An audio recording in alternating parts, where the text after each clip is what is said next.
Hi, Bruce. What a time for me to have like a little like power surge. What up, ladies and gentlemen? This is another edition of Third Down Thursday. Amazing gentleman next to me, and I say gentleman next to me. That is MJ. In the background is Cy. What up, Cy? Yeah. And I am obviously Coach Bruce, the amazing guy in the background that is not with, I guess, in the same room as us. That's Connor. Connor, you guys will see him for the most amazing segment in sports podcast history in a little bit. But I don't know. I say we kick this off with turning on Instagram Live. MJ, how you doing, buddy? I am fantastic. Work today, and I can officially announce what I couldn't announce last week.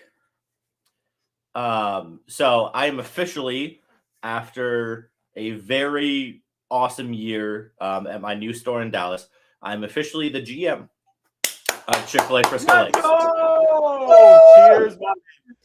So I know. I know a couple of the people I work with watch this once in a while. So if anybody's watching, thank you everybody for. It took a lot of help. I have a fantastic team, and like I tell people this every day, and it really isn't a joke. I'm having more fun at Chick-fil-A than I've ever had. And I know that sounds like super stereotypical, super like, Chick-fil-A boy, but like, I know, Bruce, it really does make a difference when you enjoy what you do versus when you don't enjoy what you do. And really 100%. It comes down to that. And I'm enjoying what I'm doing. So having a great time. We're going to do the thing. We're going to do it well. And very excited for the program around here. And then, so obviously that's really cool. And then if you can put them on, or Cy, put yourself on. I also have Cy in person now. Oh my goodness! There we go. So he is. How we doing? In the same room, in the studio with me, which is also known as my guest room. So, me and Brownie. Yes, you can see up in the corner. Paige got all her books. He is at Paige's desk. He will rent it every Thursday from 7 to 9. And then, so very excited to have Cy in person in Dallas, throwing his green screen back and forth back there. I don't know what he's doing. He looks like badass though. I don't know. Oh, there we go. Hey, what's that hat? What is that? Diamondbacks hat? Arizona Diamondbacks. Already. Yep. Okay. Yep. Oh yeah. Cy, I need to get you to my barber. Oh my goodness. Hey, I got one like a few weeks ago. Yeah, but you need to get respectfully. The Justin Bieber haircut is not it. Okay, then. Oh no. Tell your barber to give me right. Yeah, I'm gonna call Daisy. How Daisy gonna? And I'm gonna tell Daisy to get you. I mean, y'all better do something, but you gotta give. Hey, but you know what though? Let's give credit where credit is due. That's a badass hat. Oh, for sure. Thrifted it at Plato's Closet, brand new for $6 all time. Well, that's actually pretty sick. But no. So to go back to the original point, congratulations, buddy. I know I actually got the phone call from you the other day talking about it, and one of the first things I said to you was, dude, I know how hard you do work. I know how hard that you wanted to do this and like work for what you were doing. So that's awesome, and it's amazing what happens in situations where you have no idea what's going to happen. So when you make a risk, and then that risk ends up paying off and paying dividends. So honestly, like, congratulations, dude. Like, super happy for you, super pumped for you. I don't know, man. It's just keep keep building, keep going. Let's keep having some fun. You know what I'm saying? So congratulations to you, and congratulations to Cy too. I mean, why not? Whatever. Good job renting out that desk from 6 to 9. I had to say that one. I had to say 6 to 9. But no, seriously, like, I'm super pumped. Really happy for you. Ready to go. Ready to make some crazy moves. Ready to do ready to do the damn thing, as they would say back in the early 2000s. What were we doing in the early 2000s? Do the damn thing. Oh yeah. How are you, Bruce? I'll chill. Celebrate 40th birthday on Saturday, and let me tell you something right now. First of all, real quick tangent. The fact that the Miami Dolphins are wearing their throwback unis and helmets and all that, and they painted the old logo on Dude, I absolutely love it. I'm in love. All right. So how am I doing? Well, it'd be nice if you were sitting in the seat while I was explaining like how I'm listening. doing. I'm cool with you not paying attention. That's fine. But no, I'm hanging in there. Unfortunately, so I have a is it grainy though? Is it grainy? Yes. Can I get a thumbs up or thumbs down? I'm back. All right, word. So man, I need a new laptop. But so unfortunately, I have a nagging meniscus situation in my right leg, and comes up from time to time. Not all the time. It usually comes when I play basketball or like do something like just like athletic. And I was working out, doing some athletic stuff, doing some like training and whatever because I have goals that I want to do as a person in their 40s now. I have goals and aspirations that I want to do, so that way I can like show that like I don't give a shit if I'm in my 40s, I can still do this. Right. Okay, and calm down before you say, "Oh, well, you're 40, yo, meniscus issue, blah blah." I had this in my late 20s. All right, I just never got it fixed. Oh yeah, you messed it up a long time ago and you never fixed it. Right. So unfortunately, it's rearing its ugly head once more. So I've been trying to nurse this back to health. I have strength, like there's been no issues with that. Like I'm with this, but my biggest problem right now, MJ, is the swelling. So I've like big time reduced range of motion. So anything below 90 degrees, I can't do it. Like if I try to get up from like a squat, I can't squat. That's probably the best way to put it. I can't squat down below 90 degrees. Otherwise, I'll be in. I get in an amount of pain. Like this constant popping. I wonder if I could. I'm not gonna do it because for whatever reason this mic likes to disconnect. But if you were close by my leg, you can hear like a. Ooh. Oh, whoa! That's Yeah. That's not it. No, I've had it, but like I said, I've had it for years. And the last time I went to like an orthopedic. We talked about it. Essentially, what he ended up saying was, it sounds like I have like it's like a flap tear. What happens is like if that flap like gets out of place from like your meniscus, like basically like it's a circular like area right here, and then what ends up happening is like there's a random part that will pop up out of nowhere sometimes, and then like I'll have to move it around or whatever, and all of a sudden it'll like go back into its spot. That sounds really yummy. I'm sorry. That sounds really yummy. Sounds great. Yummy is the way to put it. So long story short, at some point I'm sure I'm gonna have like some kind of surgery, but it is what it is. I'm ready for it. I'm cool with it. But I said eventually, but it sucks though because again, like I have goals. So I wanted to run a 5K and I wanted to work my way up to a half marathon again, and then I also want to do like a Spartan run. And I don't know if you're familiar with a Spartan run. But it just has like a very high, intense bunch of like obstacles and this, that, and the other in the way. And basically, it's like a middle-aged man trying to prove that he still has any kind of athleticism still in his body. Yeah. But no, I'm pumped about. I'm all good. I'm feeling good. I'm getting some workouts in. Feeling good about that too. Work going well. Had a really good account.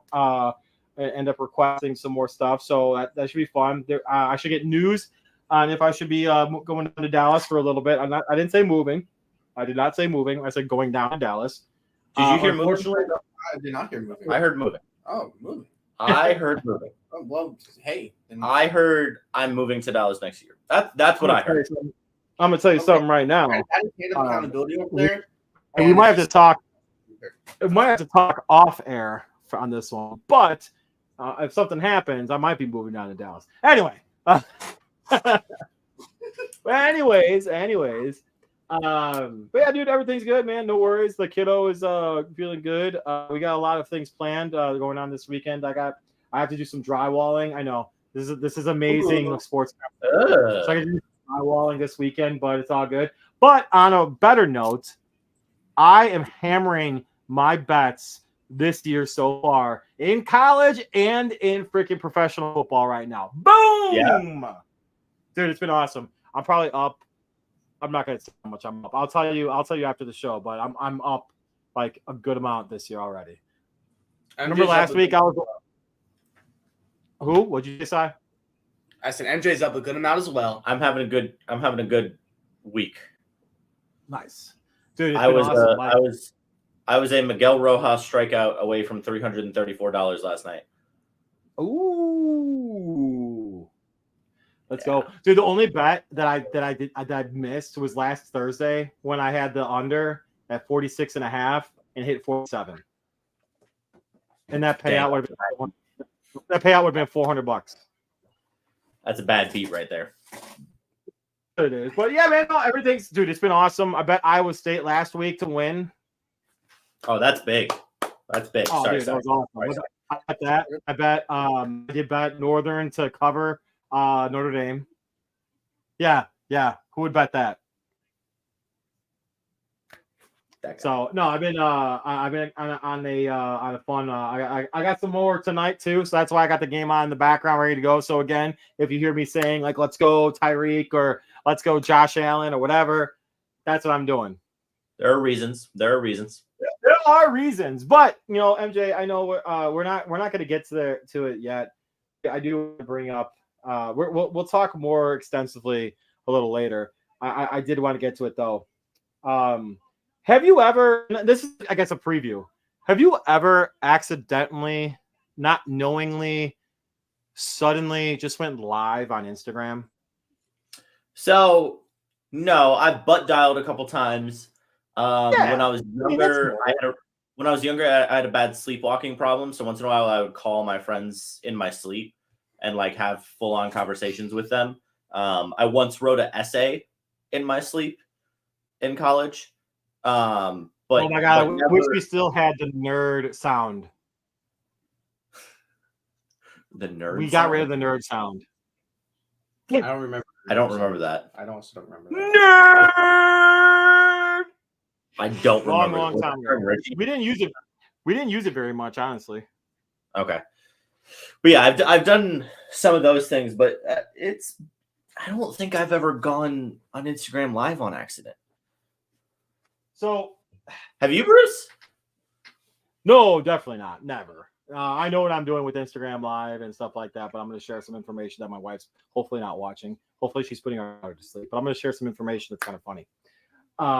So one day we were enjoying. I was playing Call of Duty, chilling, relaxing, whatever, maxing out, cool, shooting some b-ball outside of the school. When all of a sudden, out of nowhere, wife comes down. She's like, "Hey, what's going on?" Whatever, blah blah. Long story short, I was playing Call of Duty and had my headset on, but I muted my headset. Even finish this. I know where this is going. Don't even finish this. Don't finish this. You've told me this story before. Don't finish this. And everything turned off at a great time. Oh yeah. Anyway, it was some pretty entertaining things for me. Let me tell you something right now. I'm proud of it though. I don't give a shit. It's my wife. But anyway, round of applause for the young man. Well, what are you going on 18? Shit. Let me tell you something. Let me tell you. Oh, speaking of my 40th, I didn't tell you anything about that, did I? No, I saw the pictures though. You were wasted. Oh, dude. You were like level 10 obliterated. Dude. I know the look. I know that was worse. Well, I'm gonna tell you, at least like when I was like that shit faced, like when I was hanging out with you, I was a brownout. Like every once in a while, I can remember parts and bits and pieces. Okay. From this night, my wife's friend's fiance came in and he's like, "Hey dude, what's up, man? How you doing? Happy birthday, whatever." I'm like, "Oh, appreciate you." He's like, "Hey, let's go to the bar." I'm like, "Well, why? We have like a whole section cordoned off for my birthday." He's like, "Let's just go to the bar." I'm like, "All right, cool." So we go to the bar. No, it was cool. He's like, "All right." He orders a beer. He's like, "Can I get you a beer?" I'm like, "Yeah, that's fine." Get myself a Coors Light. I'm good. Keep in mind, I actually mowed the lawn. I did some shit all day, so I was just like a normal. Excuse me. So he's like, "Oh, okay." He's like, "Well, it's your birthday. Let's buy you a shot." I'm like, "All right, cool. Let's do a shot." So I do a shot of Jameson because that's what actually he wanted. I did a shot of Jameson. Oh, all good. That's no juice. within, and I kid you not, within like 30 seconds, 45 seconds after I finished the shot, my dad walks up. My dad's like, he's like, what? You ordered a shot without me? And he goes, he just waits to the bartender. Another shot. Boom! Right on the thing. I within, again, 30, 45 seconds later. Boom, another shot. All right, that's 2 shots. All right. I'm like, I'm good. And then the bartender's like, wait, Bruce, it's your birthday?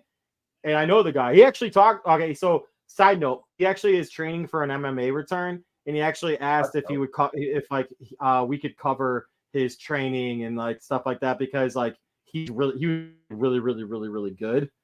Yeah, so we'll talk about that at a different time. It's actually he showed me some of his videos, and I'm like, holy shit, that's you? And he's like, yeah. I'm like, holy shit, that is you. But anyway, so he's like here. He's like, there you go, Bruce. I'm like, oh, thanks, man. Boom, 3 shots. That's 3 shots in like 5 minutes. Okay. All of a sudden, the female bartender walks up. She's like, oh my god, Bruce, it's his birthday. I'm like, yeah. She's like, oh my god. Walks over, grabs Jameson again. Whoop. Boom, pounds that. Okay. I'm like, all right, guys, I gotta get back over there. Feeling okay still. It hasn't hit me yet. Keep in mind. So now right now I am currently at 1 beer, 4 shots of Jameson. All right. Get back, finish my beer, whatever. A few more friends start coming in, whatever. Somebody comes in who got me that bobblehead right there of me, which is hilarious. He's like, all right, let's go do drinks. I'm like, wait, what? And he's like, yeah, drinks. We're just like round of shots for everybody that was there. We had like 40, 45 people there. And then like, boom, all right, 1 shot. And then they're like, oh, we got you like 2 more. I'm like, wait, what? So boom, boom. So that's like 7, 8 shots now. And like probably at this point, probably 2 beers. No water. No food either. So I'm like feeling pretty sauced. I was so okay. And then out of nowhere, flat out, like we ended up getting I don't know if you've ever heard of it. It's called a Boilermaker. Oh no. Yeah. So I did a Boilermaker, and the Boilermaker just fucking put me out of the loop. And isn't that it's the same thing as like an Irish trash can or whatever? Similar, no, but it's just so it's just beer with a shot of whiskey in it, and you chug it. Oh my gosh. So I did that, and then once that happened, like I don't remember the rest of the evening. So apparently I was actually really, really good though. Like I was told that I was like a really nice guy, except to my dad. I was kind of a dick to my dad. Shout out, Dad. Sorry. But everything else though, they're like, dude, you were awesome. Like you were hilarious. Like you were like, so apparently, MJ, I was still taking shots after I was blacked out. Hey, whatever. So my wife, so this is the coolest part of the night, which unfortunately I don't remember, is we were whole family, my wife's family, my family, and so like all my friends were all at the bar, and we did so my mom's favorite drink, and it's terrible. Like God rest her soul, it's terrible. It's her go-to is always Southern Comfort. And my wife was like, oh, you're going to be pissed off if you don't do this, shot for your mom on your birthday, blah, blah, blah. Which, yes and no, it's true, but whatever. Carry on. This too. Yeah, so I was like, all right, I'll do it. So I did the shot at Southern Comfort, and I was just, I was just gone, dude. I was gone. Like, we got home, like, okay, so we got there. The party started at 4. I wanted to go home at 8:30 at night, and we got home around like 9:30. I woke up at like 1 a.m. and I just like I peed my brains out. I do remember that, and then I went back to sleep. Woke up again. My daughter started crying around 6:30, and like honest to God though, I was fine. I had no headache. The only problem I had was I just felt sluggish. And then it was the Bears, and I started drinking more beer. Let's go. I don't even know if I should say this, but like, I've got a lot of respect for you. Just the fact that you can be fine after that. Like, I don't recommend anybody do that. But no. I had a DD the whole night. And I know that. I was super shocked that I actually felt okay. But you know what though? So there's repeated saying. So since we had our daughter, there's a saying that always comes to my mind. And shout out Matt Scherzer. Actually currently working on getting him on the show, by the way. He has this saying that it doesn't matter when you work out, it doesn't matter what you do like with your work, it doesn't matter this, that, and the other. The only thing that matters is if you're there. Like meaning like for your children. So the only thing that matters is if you're there. So as soon as I heard that, I was like, damn, that's so true. So like, I don't know if it was because of adrenaline or what, but as soon as like I heard my daughter crying that morning, I was like, all right, boom, let's go. Change your diaper, let's get after it. Let's cook breakfast and turn on Mickey Mouse Clubhouse. Heck yeah. So that's the way to start a morning right there. Yeah, dog. All right. So what we got? What time is it? 7:20? Yep. Oh, is it about that time? You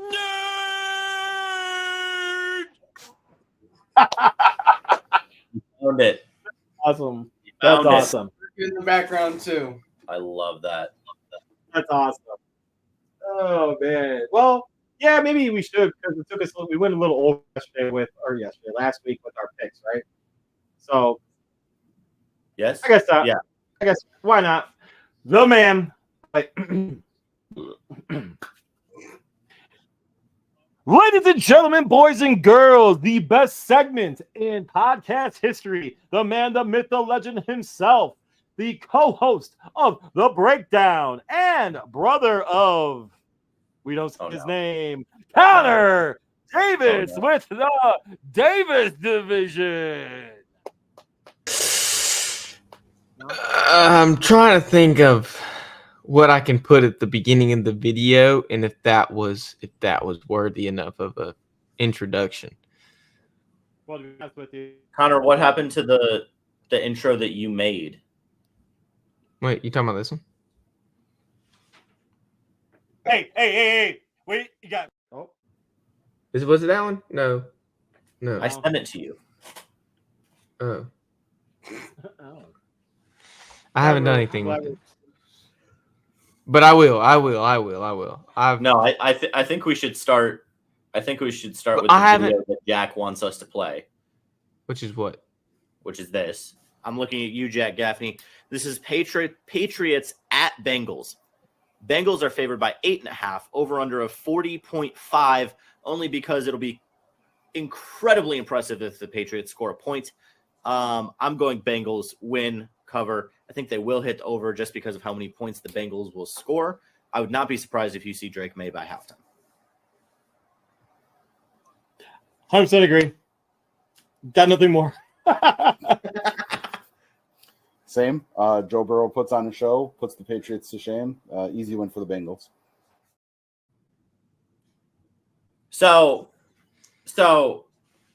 you see what had happened,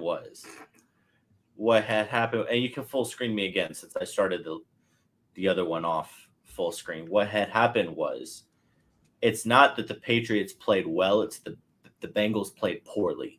I don't know if you saw Joe Burrow. He couldn't even pick up his little water bottle. He couldn't pick up his little bottle. And so you're celebrating when Joe Burrow couldn't even pick up his little bottle. So Jack, I think you're the one coping because you're just happy that's the only win your team will get this year. Have fun with 1-16 and the number 1 overall pick because that's all you're getting. I doubt the Patriots get the number 1 overall pick, but we'll talk about that later in the segment. You know that's not happening. I know exactly what you're trying to do. It's already starting. Let's talk football. And Jack is right. That is one more that the Packers have right now. Damn. And we'll get into the Packers too. I'm glad you said that, Jack. But right now, I want to get a little bit of college in before we talk a little NFL, because this might as well be a Bears versus Packers segment. Well, Bears and Packers segment. They're not really versing each other, but you get what I'm saying. So I have a video to show you guys as the number 23.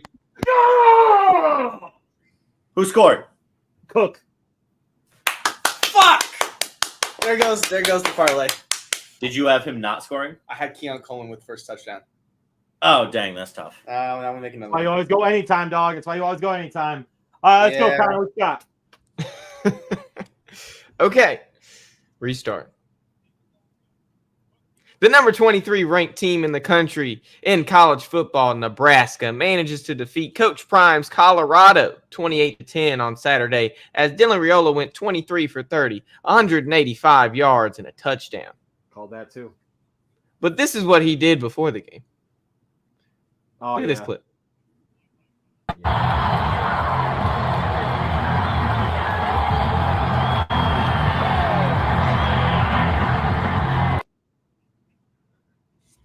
What do you think about this clip? Is he going to be the next Patrick Mahomes? Dylan Raiola is only I think he's still a freshman. Well, yeah, probably redshirt freshman, something like that in Nebraska. He's still young. He still has time to progress. I don't think so. No, Nebraska recruited him. Yeah, he was like the number one recruit. Nebraska recruited him. He was a top recruit. Nebraska recruited him. I know that for a fact. But is Dylan Raiola? Obviously, those stats weren't Mahomes-like, but so is he Patrick Mahomes? Obviously, he's not Patrick Mahomes. Nobody else is Patrick Mahomes, because Patrick Mahomes will go down as the best quarterback ever, and that includes GOAT, championships, titles, all of that, and best throw of the football ever. My other definition. I think. Oh, nice way to cover your ass on that one. Thank you. I think Raiola has a lot of really good qualities. I think I believe you're correct, Connor. He is a redshirt freshman. I believe for a redshirt freshman, he's really good, and I think he's going to put Nebraska on the map. I hope he stays because I think that would be really cool to see him stay for his whole career at Nebraska. But I think there's going to be a limit on how good he may be based off of what Matt Rule can do there, actually keeping their entire team and then recruiting continually. Yeah, he can beat Colorado, but when they get up against the big schools, what is he going to look like? What is that program going to look like? What is his offensive line going to do if they play Oklahoma, right? They're going to get murdered. So that's what I would be concerned about is, yeah, he can dominate the little teams. What is he going to look like against the bigger programs? I think he looks really good, but it's also very early, and let's not get too crazy just because he wears a headband and kind of looks like Mahomes when he has sunglasses on. Listen, I love this comparison because, I mean, he's trying to be Patrick Mahomes. He even trains with Patrick Mahomes in the offseason, all right? So whatever Dylan Raiola is trying to do right now, keep doing it. But MJ actually hit a fucking great point, though, with Matt Rule. Is he going to be able to keep that, I guess, culture that they're kind of taking on over in Nebraska? Because, in my opinion, NCAA football is better when Nebraska is good. So in order for that to be sustainable, Matt Rule needs to make sure that Dylan doesn't go anywhere, because if he does play like Patrick Mahomes, there's no way that Nebraska is going to end up keeping him unless Matt Rule says, hey, man, here's some NIL money. So, no, I like that. And MJ's 100% correct, too. I would like to see him step it up against better opponents. And this is no knock on what Deion Sanders is doing. I think the hype train is great with Deion. However, I don't know if the team backs up that train. Well, I don't know if he necessarily has the opportunity to play against better football because he's simply in the Big Ten Conference. Oh my God. So why don't Nebraska come over to the SEC so we can play some football? Let's see. Wait, all right. So Nebraska's schedule, they play Northern this weekend. They play U of I, who had a great upset of Kansas. Didn't Northern get ranked? Yes. No. Northern's like 25th or something. Northern's 25 right now. That's wild. Nebraska doesn't play anyone until Indiana's okay, but they play Ohio State. Don't play cope Ohio- with Indiana. Do not give the Big Ten Indiana. They play That's like, Ohio. All right, so the week after they play Indiana, they got Ohio State, and that's that's like giving the SEC Vandy. Okay, calm down. All right, so really the only Actually, team. incredible Oh no, comparison. they play USC. Great. Sorry, they also play USC 2 weeks after Ohio State. So, And they're gonna get clapped both times. USC's defense is way better than Ohio State's defense is way better than anything he's ever seen before. So, let's have some fun. Let's see what they can do. They'll beat Northern Iowa, although Northern Iowa usually runs a pretty decent program from what I recall. But yeah, Nebraska wins that game. And then they play Notre Dame. I hope it was a decent program. No. Wait, what? They just beat Notre Dame. I would hope it's a decent program. No, Northern Iowa, not Northern Illinois. Oh, sorry. It's all good. But yeah, no, I kind of like I said, I like this. Is he the next Patrick Mahomes? No, but who?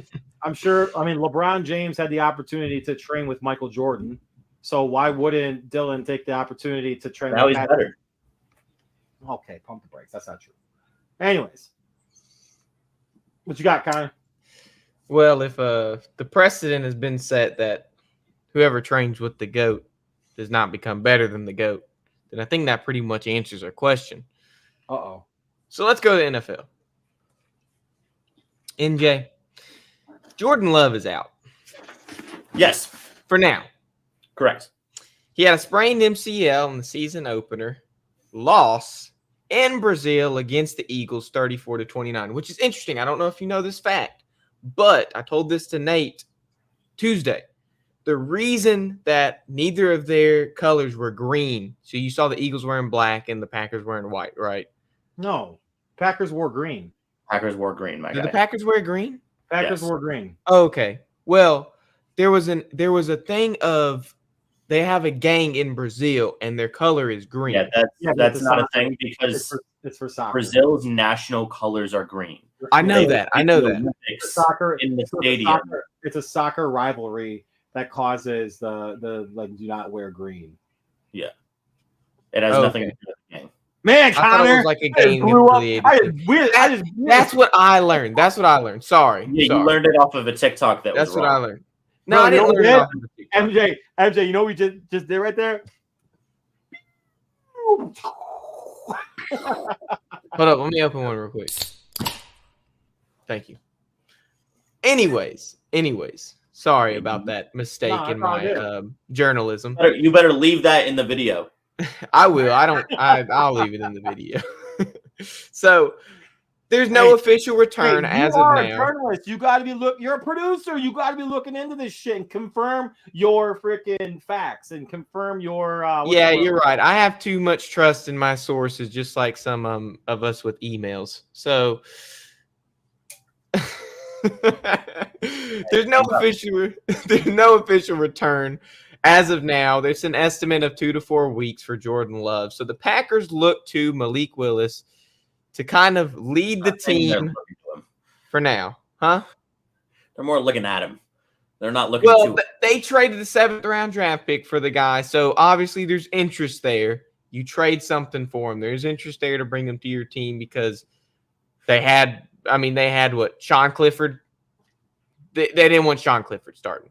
So not that this was pre-injury. Not that they just didn't want Sean Clifford as their backup in case something happened, and something did happen.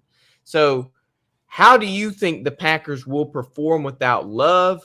Do you like Malik Willis as a starter? Give me your thoughts on the situation that the Packers are in right now, and what you think. So, again, it's not that the Packers are looking to Malik Willis. They're looking at Malik Willis, right? Yes, they traded a 7th round draft pick for him. Way more of an endeavor than it is praise for Malik Willis. Malik Willis was seen and labeled by the Packers as a project coming in. What I am looking for in these two games, the Packers are playing the Colts, which that will be a tougher game, in my opinion. And then if Jordan Love still can't go the next week, they're playing the Titans, who the Bears just beat without scoring an offensive touchdown. So do I think the Packers can at least split these games with Jordan Love out? Yes, absolutely. And I think if they're 1-2 going out of this. I think they still have a very realistic chance. There's no way that that's not a touchdown. There's no way that's not a touchdown. That's ridiculous. Anyway, I think the biggest hope is just don't royally suck, right? The idea that they were going to bring in a veteran quarterback never was going to be true. They never talked to Ryan Tannehill. They never talked to any veteran quarterback. It was Malik Willis will be the starter until Jordan Love comes back, which there's a lot of optimism that he will be back for week 3 against the Titans. No. So I just think I mean, I don't have that much confidence in Malik Willis, and neither did the Titans. They traded him for a 7th round draft pick. So, I mean, it's just, you just sit and you survive until Jordan Love comes back. I mean, I think their defense looked better. It was a terrible field, weird circumstances against the Eagles. Both defenses got beat up. The field was horrible. I don't know if you saw, my buddy Dara posted a video of the field afterwards, like the end zone, and it was horrible. It was completely torn apart. It was a bad field. So I'm not blaming that for Jordan Love's injury. I'm blaming a high-low tackle that should have been called a penalty for Jordan Love's injury. That, Bruce, that was the definition of a high-low tackle. Stop. Okay. Can I talk? Stop. Can I talk? No. Can I talk? No, you can't. No? Okay, then you can talk. Go ahead. Thank you. All right, so I view, so to kind of bounce off of what MJ was just saying, I don't disagree with the survival mechanism that's going to be enhanced by the Packers right now without their star quarterback, because there's no way Malik is going to be able to do anything that Jordan Love could do. Hence the reason why I picked the Packers to beat the Eagles on, what was it, Thursday night last week. So, nice. Who was that? Yep, that's fine. Shit. But no, 100% agree with MJ. It sucks though, because even the interview that they had at halftime, oh my god, why is his name fleeting? Anyway, so the field was absolute like trash, and it shouldn't have never been played on in the conditions that it was, because you have multi-million-dollar athletes. But so to answer your question though, that the Packers will 100% survive this, because I picked the Packers to win the division. I think that they're a good enough team. The one area in which it will be interesting, in my opinion, and this will be something that may be a point of contention with MJ, is I think Jordan Love makes his receivers better. So I don't think his receivers are as good as they can be, I guess you can say. So I think Jordan Love does a better job of making the receivers better. And it'll be interesting to see what Green Bay does for the next potentially 2 to 3 games. I want to say usually what MCL is 2 to 4 weeks, 1 to 3 weeks, 2 to 4 weeks, around there.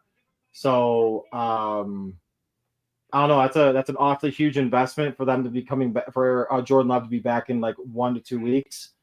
So if they're playing the long game and they're like, all right, well, let it heal, let's get after it right away as soon as you're done, ready to go. All right, I can understand that thought process, but to be honest with you, it kind of sucks too, because I would have rather seen I don't know. I don't like seeing injuries flat out. And MJ was right. It was a high-low tackle. I just gave him shit. But no, it was. But it sucked though, because as soon as I saw that instant replay, and I'm sure MJ saw it too. I didn't even. Here's the crazy part. You can pull MJ back in. Here's the crazy part. When that injury happened or whatever, I'll traditionally be able to talk. Yeah, it was grainy. Ugh. Oh, but still though, you'll see it pop. Oh, I don't want to see it. No, not on that one, but yeah, you can't really see it. No, I didn't pull the. You can see it. I just wanted to see the tackle. Yeah, so no, he was engaged up top, and then he was on the bottom. But you know what though? At the same time, I think it's also a football play, because you don't know, instinctually, you just go for that. You don't actually mean to Oh, I'm not saying that the Eagles tried to. I'm Right, saying no, that I the know. definition of a high-low tackle, it should have been a fight. But should it be illegal though? Like, how are you supposed to? This is what irritates me in football. They're making it too quarterback. That's not the rule. How are you supposed to know in this scenario if there is somebody on the ground? Look at his head, Jalen Carter's head at the top. That is Jalen Carter, right? Yeah, I think it is. Yeah. And I think Brandon Graham's at the bottom. Look at his head. His head is not towards the ground. He cannot see who is on the ground. He is focused on getting this tackle. Connor, nobody's saying intention. They're saying if you do it's the same reason you can say, oh, he didn't mean to hit him in the head. Okay, if you hit a quarterback in the head, you're getting called for roughing. Well, like okay, so sure, but that's different because that is a fundamental. How is that different? Hold on. That is a fundamental issue. There's nothing fundamental wrong about this. No, hold on. Time out. So, all right. So this is a better comparison, in my opinion. When a defensive end makes an amazing freaking, I guess, rush past a tackle, and then the quarterback goes back to throw the football, and the defensive end puts his hand up because instinctually you put your hand up to block the pass, but his hand comes down, hits the quarterback in the head. That's a 15-yard penalty. Hands to the face. Correct. Exactly. It's something that happens. Like doesn't necessarily it's illegal. So you have to make the call. I think the only fair comparison would be the amount of time they call roughing the passer now, and it's almost instantaneous. You can't hit a quarterback at all when that ball's out of his hand. Well, it's also I mean it's all discretionary shit. Like this is all discretionary. Every single I'm not saying that it should be called more. I'm saying by the definition of the rule, that was a high-low tackle and it should have been called. I'm not saying I agree with the letter of the law of the rule. I couldn't give fewer rips about the letter of the law of the rule. I'm not playing football. I'm not playing quarterback in the NFL. I don't give a rip. I'm saying by the definition, that was a high-low tackle and it should have been called a penalty. Should he be fined for that tackle? No, because there's no penalty. If there's no fine. If there's no that's penalty, the question. That's what's in question. If that's not a question. When did I say the word fine? That is the question in media. Is if there is a fine. I never brought up the media. But I am. This is the point of this segment is to give you something. If it's an egregious play that is not called by an official after it's been reviewed by the league, then a fine needs to be instigated. However, if that's not an egregious play. That's not an egregious situation right there. No. You don't see him intentionally like punching him in the head that a referee missed the call on. You know what I'm saying? So you just let that go. All right. Perfect. Stupid stuff. Defensive end, Jack. Defensive end. They're still that's still their category. That's still what they're called. Technically, there are DNs that aren't edge rushers. I would also categorize outside linebackers as edge rushers as well. Well, I feel like outside linebackers are more edge rushers than defensive ends are. Yeah, probably. True. Yeah, I'd almost agree with that because a lot of defensive ends can play inside. Yeah, a lot. Okay, so I consider an edge rusher a hybrid, whereas a defensive end is three in the dirt. Yeah. All right, the Chicago Bears, 3 in the dirt. Because that's about there was more than 3 in the dirt, my friend. And you know what? That's about all the Chicago Bears had in a 24-17 victory against the Tennessee Titans because there was virtually no offense to be had in Chicago. Yep. There they are. Hey, are we already back, Bruce? Kind of. So I was thinking about doing this. You know about this.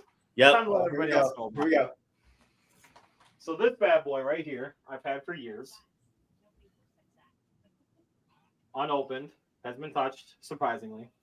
It's Mike Ditka wine. This is the class of Chicago. Yikes. That being said, it's either their offense is going to look like this at some point, or it's going to look like this. A lot of points. Everything we saw this past Sunday, MJ, Connor, everybody that's watching, was everything that every Chicago Bears fan has seen since 1986. Let's go even further back, except for those sporadic Lovey years with Jay Cutler. Yeah, I said that. Huh. Go. That being said, and Rex Grossman, whatever. That was like there was like 4 games with Rex, sexy Rexy, but everything we saw is what the Chicago Bears epitomized. A really good defense, actually, a good special teams play, and dog shit offense. And everyone going into this game, including myself, I mean, okay, here's the thing. This is the best part. It gives opportunity to people that are haters already to hate even more. And I can't tell you the amount of text messages I got from people that were like, I told you about Caleb. Oh my God, this, that, and the other. Oh, we should have kept Justin Fields. He's so much better. Oh, I'm sure we're going to hear from Kenny tonight. Oh, Justin Fields. Yeah. But at the end of the day, it's his first game. And as much as he said, or when he said, okay, here's the killer, guys. Here's the killer. As soon as the young man goes on Hard Knocks on an interview, talking about, or not an interview, but was talking to his coach, saying, like, "Hey, are you nervous?" And he's like, "Oh, I never get nervous." Immediately, as soon as I heard that, I was like, "Shit!" I really wish they wouldn't have put that in there, because I know for a fact that like his first game, it kind of gave me that like that feeling again, that like, crap. Okay, here we go. But here's the, I guess, light that I've seen from some of the stuff. So having the opportunity to watch a little bit of the All-22 and watching some of the better people at analyzing this than myself, is that he did a really, and I agreed with it. Well, I thought it on a few, but I didn't see some of the other stuff they saw. He made every single right read that he should. He just looked like a guy that was like, oh shit, for his first NFL football game. Like real speed against the ones and against guys that you can't run away from a defensive tackle at all. You cannot run away from a defensive tackle in the NFL, because they're going to be faster than that. It's not the Pac-12 or Pac, you know what I'm saying? Like you can't do that. You have to just take that sack and be fine with it. You're not going to have a potential like Hall of Fame receiver dropping you're not going to have a potential Hall of Fame receiver dropping. Your dad's wrong. I can't even read it, but I saw his name. He's wrong. He said Caleb has a Todd Maranovich vibe. Oh, that's kind of funny, actually. But you're not going to have Keenan Allen dropping passes in the end zone wide open. I don't think you're ever going to see Caleb Williams missing a deep ball that badly, hopefully ever again. Basically, like you got the jitters out for your first game at home. This is going to be his first game away, though. So that's the other thing. You're playing a potential Super Bowl caliber team away. That's the thing right here, that like you hopefully that you can play better, like, because you can't have a game like this against the Titans against the Texans this week. So to end this long-winded conversation or thought process that I have, I don't think that they're going to be as bad offensively. There's no reason that Cole Kmet should have less snaps on the field than Everett. I think that was incredibly atrocious. And included with that, there's no reason on 3rd and short you go 5 wide. That's an absolute asinine play call. Man, we can keep going. I'm sorry, we can keep going, guys. But I really think that there's going to be a lot of things that are changing in this game. I'm not picking them to win by any means, by any stretch of the imagination. However, the defensive line. So real quick, last comment on this for the Titans game. The defensive line for the Titans might be one of the best interior defensive lines in the NFL. And if you remember, Sweat was a guy. Trevante Sweat was a guy that I actually really wanted the Chicago Bears to draft. Do you remember that, MJ? I do. I don't know. You guys put up like someone talking shit. I don't know. I didn't even see it, to be honest. I was just talking. I said, here he can just come in and say it in person. At least the Bears have a guy by the name of Torrey Taylor. Oh, that's all. Come on. That's all. Thank you, Cy. Thanks for the contribution, Cy. But no. So my pleasure.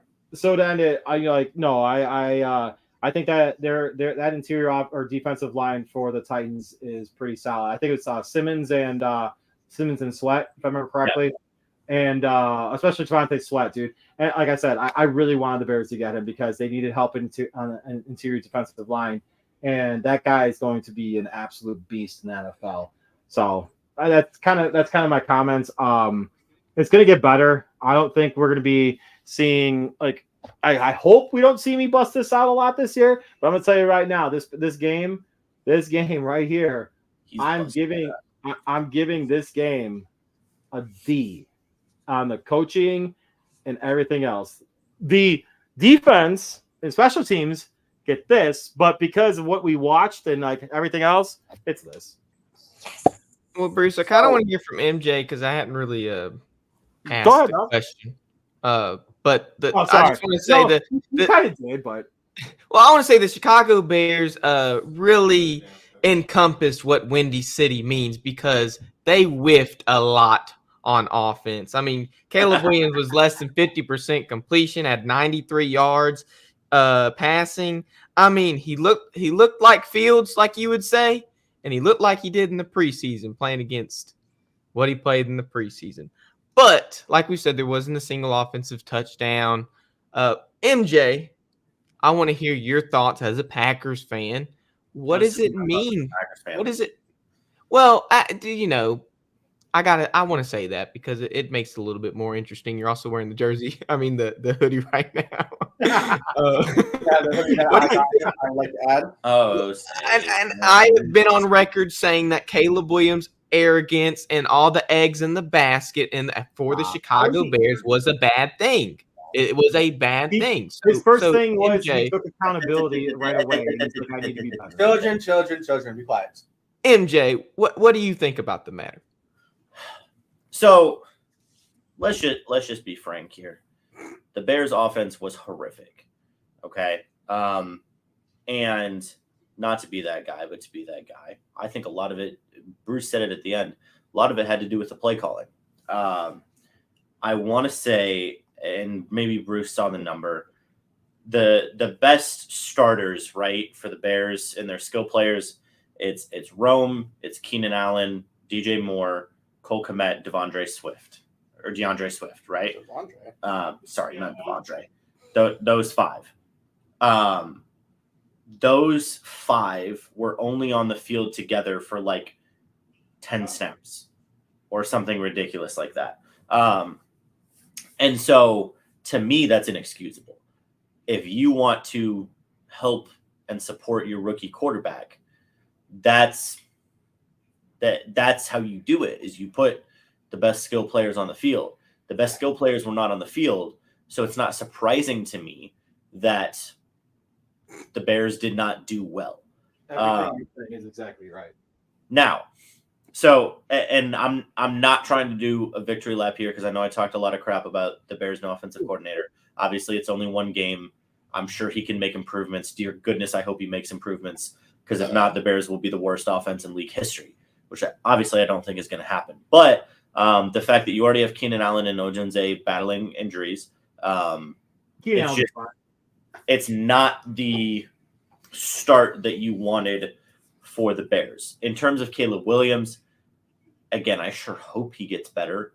It's pretty hard to get worse than what it was. I mean, he was missing wide open throws.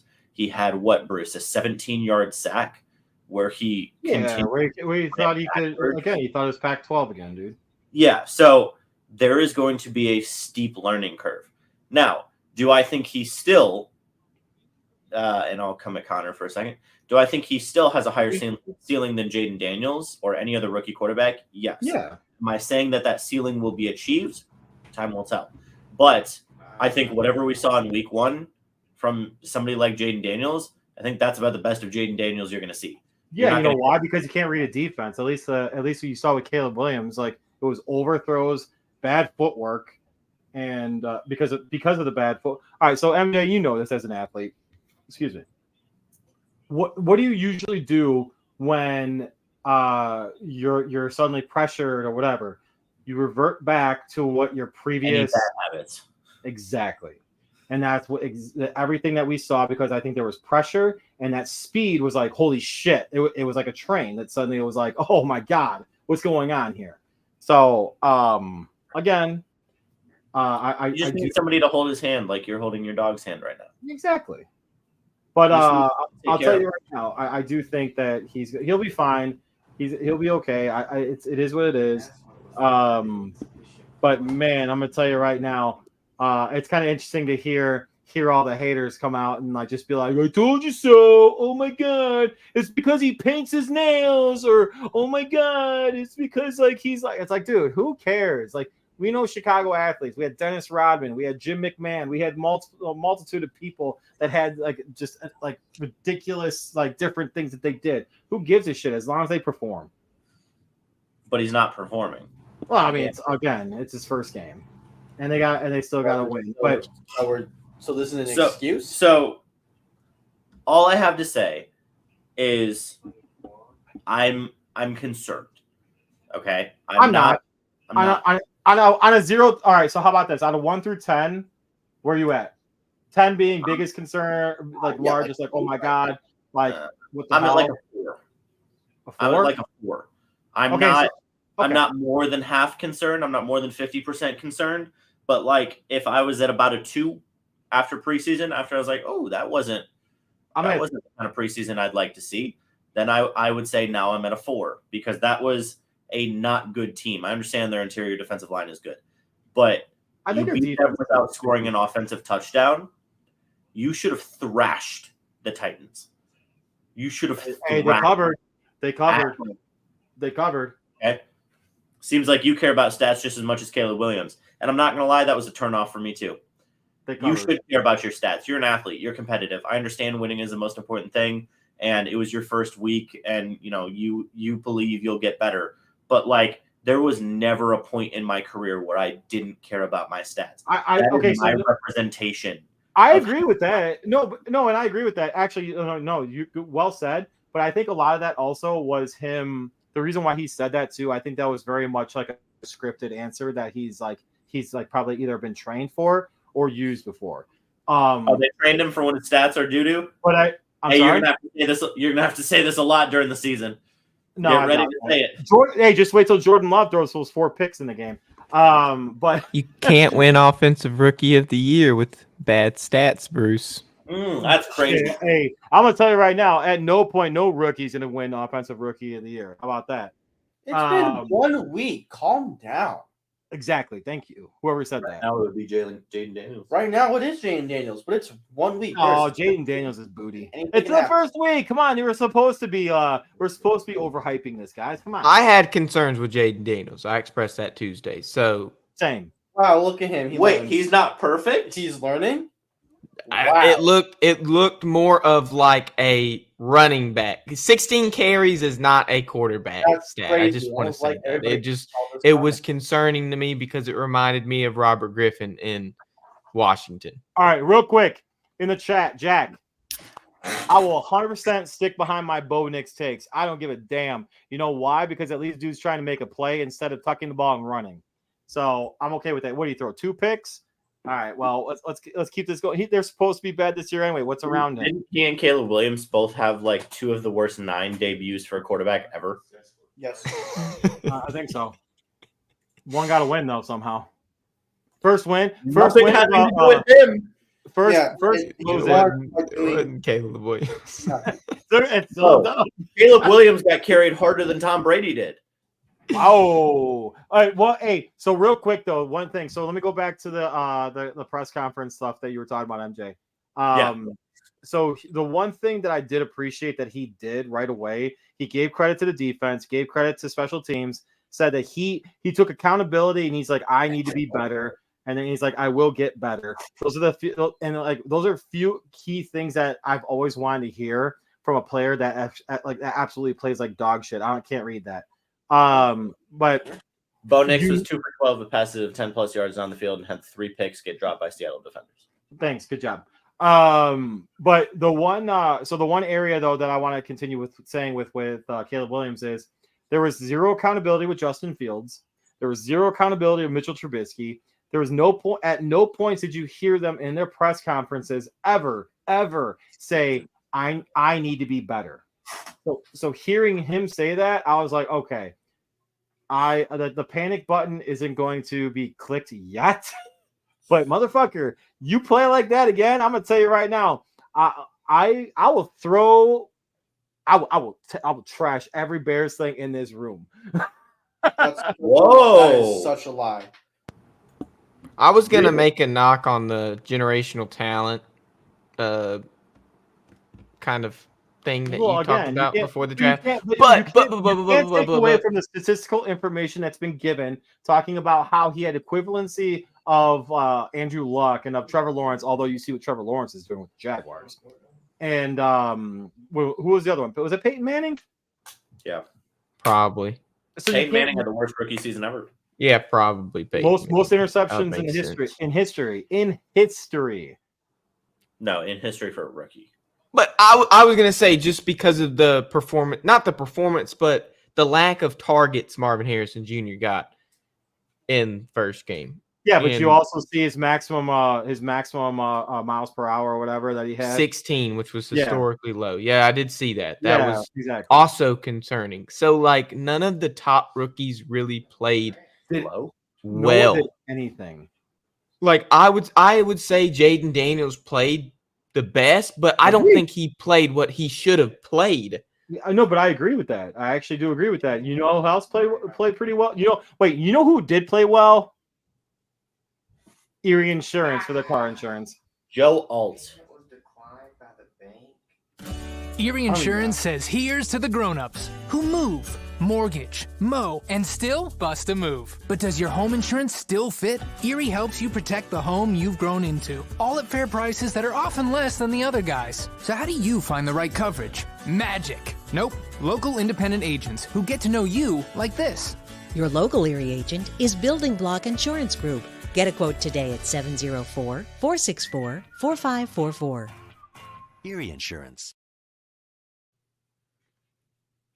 And when you call Jeff Bortepney at 704-464-4544, let him know that Connor Davis should be still in this room because I'm not done having that conversation. Whoa!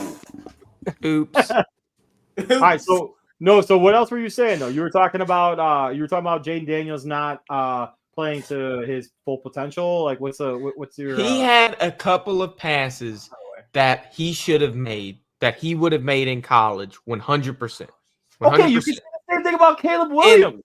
And what? But you can say the same thing about Jordan Love. You can say the same thing tonight about Tua. This is the difference between Jaden Daniels. Jaden Daniels in college, Caleb Williams in college. So that is the difference I'm saying. And yes, the ceiling for the two, I agree. Caleb Williams should have a higher ceiling. He's in a better situation. Winner. One was not a Heisman winner. Both are Heisman winners. Jaden Daniels had a historic Heisman campaign. He did. He had video game numbers that year. So he broke a lot of FBS records. He broke a lot of SEC records in his Heisman campaign. That's why I have them compared like this. Caleb Williams was playing against Pac-12 defenses. They don't play defense in the Pac-12. So regardless, there were passes he should have made. And when he has 16 carries in a game, that is a running back stat. I bet DeAndre Swift had about 16 carries in the game. You know who else? Okay, so you know who else does that stuff? Justin Fields. You know why he does that? Because he can't read a defense. I think Jaden Daniels can read a defense. I just think he only has I think he only has like running, and then he checks down because you know why? Because it's first. He only looks running. It is not even that. He only looks down the field because he's used to throwing deep passes. He does not. He threw a couple drag routes all game. It's never going to happen in the NFL because the windows are too small. He threw. I watched the game. What you know, Najee Swift had 10 carries, not 16. You were wrong. No, I didn't say it was an action. I didn't say that was the case. I just said that probably. Still, DeAndre Swift didn't have 16 carries, and he didn't. So 3 yards. It just sounds like you're saying a lot of stuff that you're not very sure about. Well, I didn't know the exact stat. I wasn't going to tell you I did when I didn't. I didn't say I knew the stat. I just said that. Real quick. Okay, Ownership so probably didn't have 16 carries. on the topic of Jaden Daniels, like just flat out, he had the best game of all the rookies that are at either a skill position or at the quarterback position. He had some decent reads. Oh, there you go. He has some decent reads. However, I think that there's going to if I'm playing defense against him, I'm zoning and having a quarterback spy. Yeah. I just think Jaden Daniels is he wants to make the most out of every play. And with that, he looks down the field. Yeah, I don't think he understands. I don't think he understands conservation. The ball for too long in sacks. That's what that means. I don't think he knows how to be conservative. Ball down the field. Of course, he's going to look down the field. But in college, that's all he did was just look down the field. Boom, throw it. Yeah, but again, did you ever said like just if you're holding on to the ball, if that first read, second read is not there, and you're still holding, waiting, like all right, you're getting smacked because it's what 2.3 seconds, 2.4 seconds. Get rid of the ball. But he wasn't getting rid of the ball, but he was making a decision, which was running the ball. It's not that he knows how to decide, and that's one thing I will tell him. He knows how to make a decision like that. Go to Justin Fields. You can say the same thing about Justin Fields. We're good. Huh? I don't care if he knows how to decide. He would make a decision. That's the reason why he rushed for over 1,000 yards. He made a decision. Because he decided to run all the time. I can't compare Justin Fields to Jaden Daniels, but I will. I'm not saying you have to. I'm saying Bruce did. I guess. I mean, I think the only difference is, let me fact check this real quick. Hold on. Okay, real quick. I will say this. What do you say? Not very left. Yeah, Connor, not very left-handed. I will 100% say this. I do think Jaden Daniels will be a better quarterback, though, than Justin Fields. I will say that. I mean, that's also saying that the sky is blue or grass is green in most cases. Yeah, just like you, Tanner. Just like you, Tanner. So freaking annoying. I love it. The only reason I'm concerned is injury, because he looks like Robert Griffin. He shouldn't have 16 carries in a game, although he had 2 rushing touchdowns. Okay, because of what, Bruce? Because of what? Actually, let me ask you this: why do you think he had 2 rushing touchdowns? I do. No, I actually do like that. Because of his read. He made 2 rushing touchdowns on read options. Because he knew how to read the defense. He knew that if he handed the ball off to the running back was going to get stopped. But by him keeping it, he was able to score 2 rushing touchdowns because he could read the goal line deep. Or by good. So I just want to point that out. Or by good coaching, knowing that he's a running quarterback and not a passing quarterback. No, Bruce. The coach is not going to tell you what to do when you're on the field. He's not going to say, Jaden Daniels. Oh, dear God. A coach is going to have a read option. He's not going to tell you what to do in real time. They didn't call a timeout and say. Hold on. What is a read option? Just generically. It's an option between either. Just one word. What generically is a read option? A running play. Thank you. That's it. Thank you.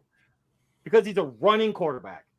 And the coaches do not trust the fact that he can read a defense and pass it. I mean, you can have an RPO, but it's okay. It could be an RPO. Thank you. I know that, but I'm using the fact that he's having this argument with me. Think about this. Think about this, Bruce. Okay, let's go back to precedent has been set. Let's go back to precedent. Let's go back to the Seahawks and Patriots Super Bowl. Mm-hmm. What did they run on that play? At the 2-yard line. What did they run? Was it what type of play did they run there? It was a run, but it's also the choice. No. They did not run a running play when they lost that Super Bowl. What did they run there? The Seahawks? Yes. What did they run there? Was it an RPO? They ran, and what does the P stand for?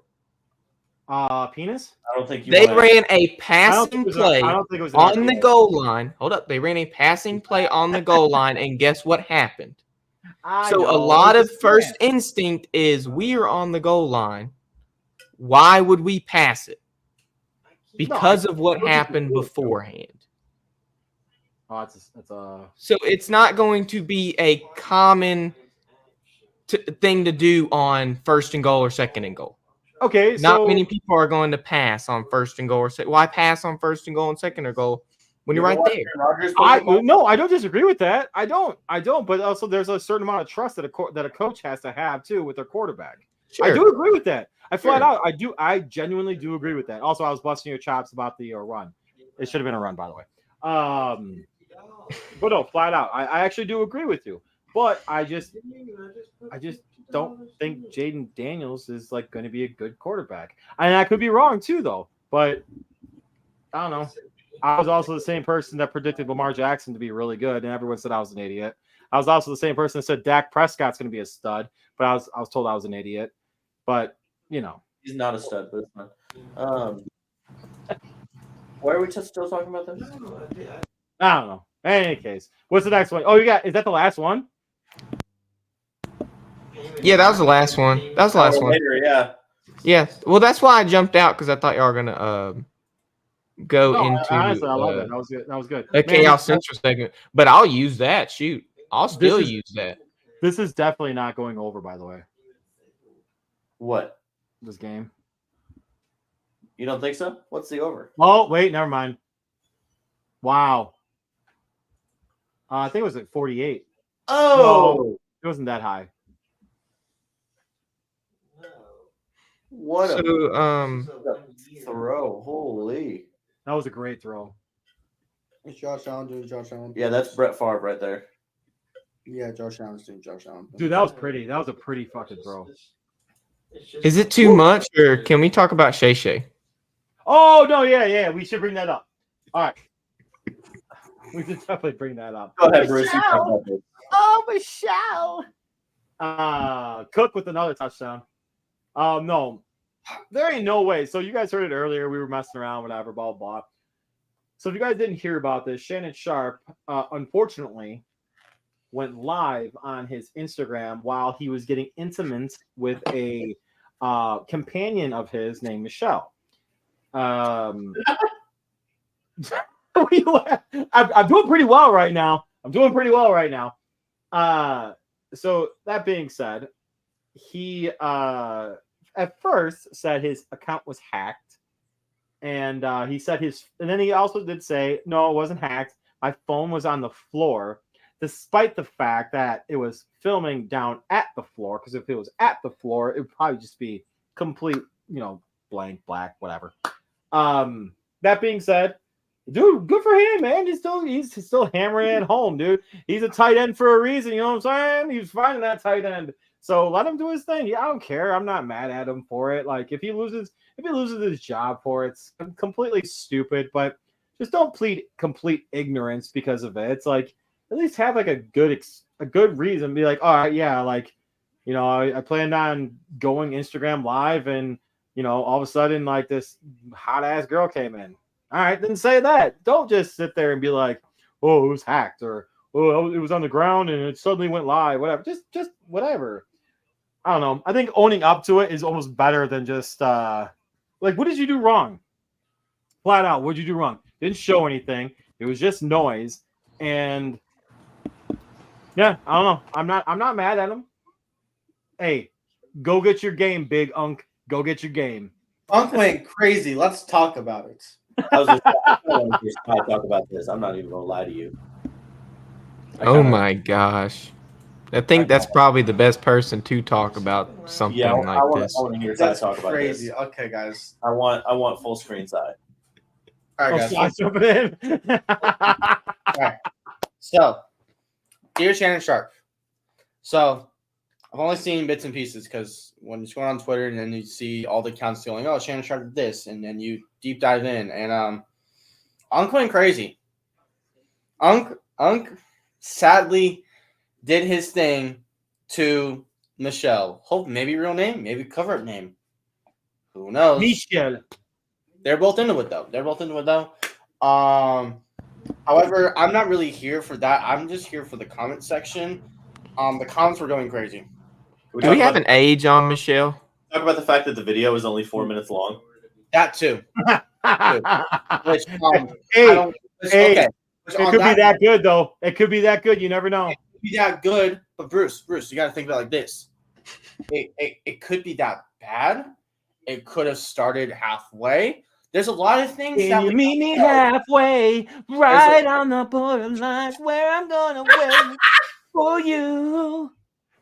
There's a lot of things that we don't know about the content of this. All we know is that there's a 4-minute video of Shannon Sharp laying the absolute pipe down on some chick named Michelle. That's all we know. That's all we know.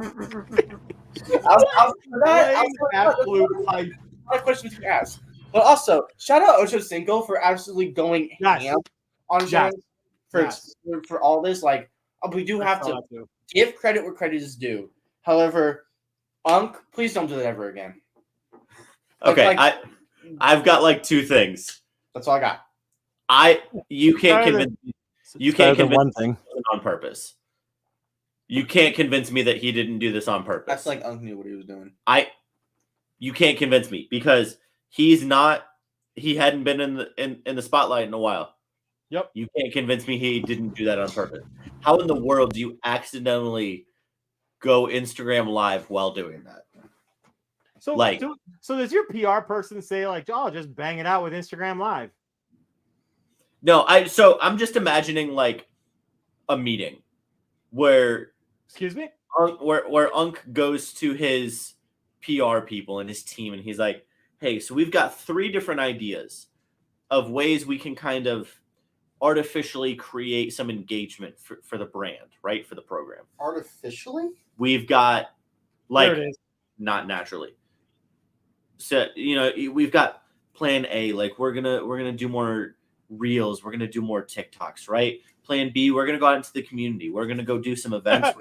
Plan B, you can't use that after Shannon Sharp just did what he did with. And then we've got plan 3, where go live on Instagram Live. Just hey, tomorrow Michelle's coming over. Just go live halfway through. We don't know. Are we sure it was halfway through though? We don't know that. Was it halfway? Was it at the back end? I mean, it was at the back end, but was it at the back end of the? Was it at the back end of the? All right, my questions. Is Kenny here? I want to hear Kenny's thoughts on this. All we know is I want to hear Kenny's thoughts on this. All we know is a 4-minute video. We know. Ayo, coach. We don't know anything else. Kenny. Kenny in here. Is Kenny in? When we need him. Hey, where's Big Nate? Where's Big Nate? I want to hear Nate. Yeah, we need to get Nate. I feel like Nate is our Unc. He's got I don't remember. Nate said he's got like shadowing or something. That's okay. Yeah, he's shadowing his own Michelle. No, it's for his ref. You need to leave. Repping You need to leave. commitment. You need to leave. Also, I would like to add when this isn't pictured, but when this whole rant was going down, MJ nonchalantly took off his socks in front of me, and I'm kind of scared. Ew. Yeah, nonchalantly too. Like he had one sock on. No, they were were already off before we started talking about Unc. Okay, Let the record show. The record does show. But the socks I took were them off on, while y'all were talking about Jaden Daniels. and he took his socks off of Jaden Daniels. Okay, so Jaden Daniels is the culprit then. Yes, Yes, correct. I got so bored that I started so saying Jaden Daniels foot fetish. Got it.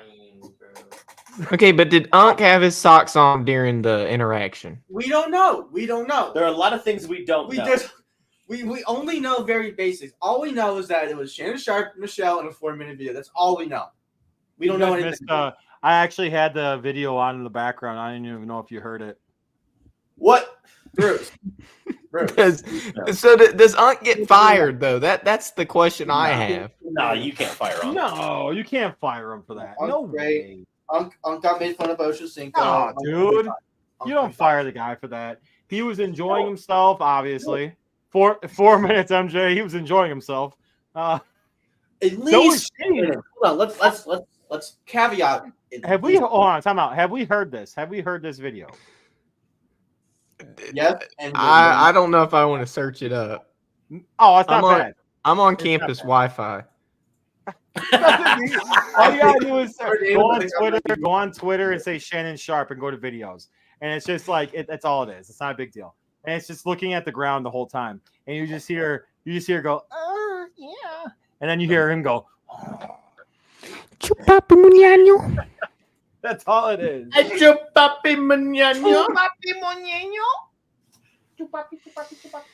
Yikes. Okay, is Kenny here yet? No, Kenny isn't here. We might have to do Coach's Kenny, Corner please without save me. without Kenny. But Kenny. that's okay. That's Off okay. topic, I guess the Dolphins suck, which means I'm probably losing money tonight. But it's all right. I just need Tyreek Hill to score a touchdown. It's all right. We're same. I love Same, football. MJ. Same. All right, boys. Well, you know what? Let's just do it. It's about that time. Let's keep everyone in. Let's just run it like this. Okay, sweet. Here, let me do Let's do- this. Yeah, I know. I'll be Ken. But you know what, though? Before we start the segment, Good call. Good call. Nice. Good call. it's always Good good to have good homeowners insurance. Car. Here's to the grown-ups. Your car is now your office, stage, nursery. Sorry, Erie Insurance offers products that lots of other companies don't. That's a big deal, and it's a good deal, too. And with Erie, you get your own independent agent, not a giant corporate call center or some online robot. You meet with a real person, like this. Your local Erie agent is Building Block Insurance Group. Get a quote today at 704-464-4544. Erie Insurance. And when you call 704-464-4544, let them know that Third Down Thursday sent you, and tell them that the Jets and Aaron Rodgers is going to have a rebirth game against those Patriots and throw for 4 touchdowns. Don't worry about what we just did in the last 30 seconds. We're just going to clarify that now. What? Don't worry about what just happened. Hey, don't say it like that. That sounds. No, I'm going to say it like that. Don't worry about what just happened. I got apple juice and I got peanut butter pretzels. And your toes out. Yep, dogs are All 10 of them All 10 of them. Can confirm. There's 10. with my Oh, golf. we got Kenny. There he is. Let's go. Let's bring the man, the myth, the legend Kenny. himself, the Jersey Mongol, Kenny. Coach Kenny. Let's go, Kenny. The Mongol? I don't know where that came from. That's like a, What's up, Big I'll Papa? take it though. How's that's it a going, boys? random. Apparently everyone's out too. Cook with another touchdown. I really hope I'm not going against Cook. I have Cook in one of my leagues, and it's great for the program. Oh my god. Anyway, Kenny, what jersey you wearing tonight? A little Rutgers action for you. Ooh, nice. Hey, so I don't know if you had the opportunity to watch earlier, but we were talking about Dylan. Oh my god, why is his name? Dylan the Nebraska. Raiola. Yeah, thank you, Raiola. About how if he can sustain any kind of success against better defenses, and I don't know. I kind of want to hear your thoughts because, I mean, they play Northern Iowa this week. Next week they play U of I. They really don't play anyone until Ohio State. And then they play 2 weeks after that, I think it is, they play USC. Yeah, so Kirk Herbstreit, I think he was actually pretty accurate saying that Nebraska could be 7-0 by the time they get to the Ohio State game. Rail is a special talent. I think he's got he's a mix, in my opinion, he's a mix between Mahomes and Ewers. Ewers has a lot of upside. He finally calmed down a little bit once he got down to Texas. So I think there's definitely a possibility there. We'll see what actually happens. That's a big time comparison right there. That's a crazy time. What about that? Right. Dude, so so do you know he trains with Patrick Mahomes now too? I did not know that. Yeah. That doesn't surprise me though, because it's very much the mentality that he has. That's why Ohio State loved him. They really wanted him to come to Columbus. And he was there. He was about to sign, and then he ended up going to Nebraska. There's a lot of speed, a lot of mobility with it, and he seems to already be seeing the game in a slower pace. So he's only a freshman. It'll be impressive to see if he can keep it up for the long term. But right now, I think he's pretty legit. Dude, like I actually thought, like for whatever reason, I thought he transferred. No, he was assigned. He had signed not the letter of intent, but like the verbal agreement to attend Ohio State. Okay, And that might have been whichever one that has that window where he can back out and still be that's what it was. A recruit. Okay. I forget exactly which one that is. But yeah, he was all signed. He was ready to come to Columbus. I think they were even going to do like the early admission thing again, like they did with Ewers. Yep. And he pulled back. I'm not sure why he pulled back. Probably because he saw the quarterback situation and how it was currently developing, and then the NIL deals started coming in. Yep, there it is. They really wanted keywords right there. NIL deal. Yep. All right, Kenny, what you got for us this week? Not Iowa State winning this week. Right.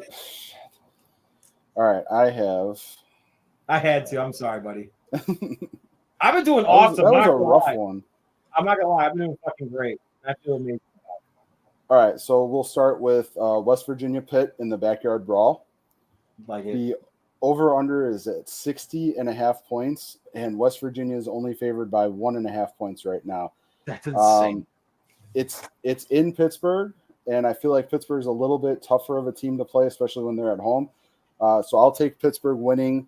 I would definitely take this. I mean, it's not really a spread at all. I would take it, and I would say it's probably going to be in the neighborhood of like, I'd say 37-28. I'm actually going against you on this one again. I'm actually taking West Virginia. I like West Virginia in this game.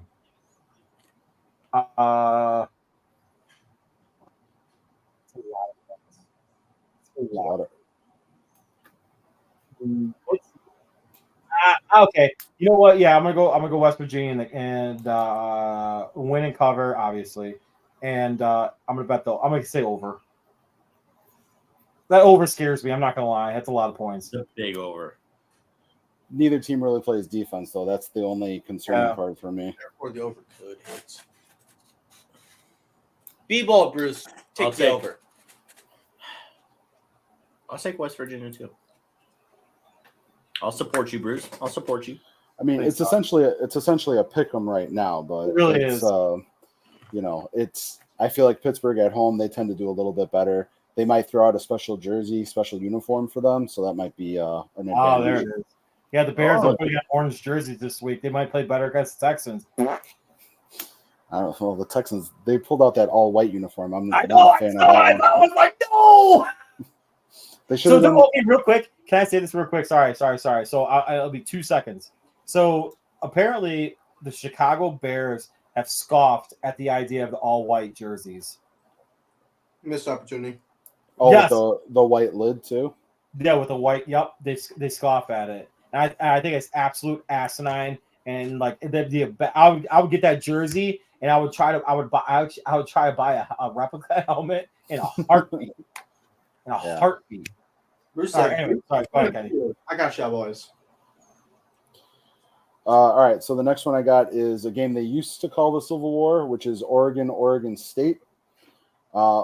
Oregon is favored by 14 points. Over-unders at 50.5. I'm going to take Oregon, even though it's in Corvallis. I'll take Oregon. I think it's going to end up being a little bit closer. Oregon hasn't really impressed yet. The Ducks' offense isn't quite there. So I'll say it's about, I'd say 24-17. Wow. So a lot of bets are coming on Oregon. So live count right now is 16.5. I do kind of agree with Kenny though on this. I don't think Oregon hasn't really impressed from I haven't watched the full game of theirs. I've only watched a few highlights here and there. I'm gonna say Oregon wins. However, I'm gonna agree with Kenny though. I don't think they cover. I think it's a 28-14 type game. I know nothing about these two teams. I'll trust Kenny. Oregon wins, doesn't cover. All right. The next game I've got is So I got a bunch actually. Let's go Washington State.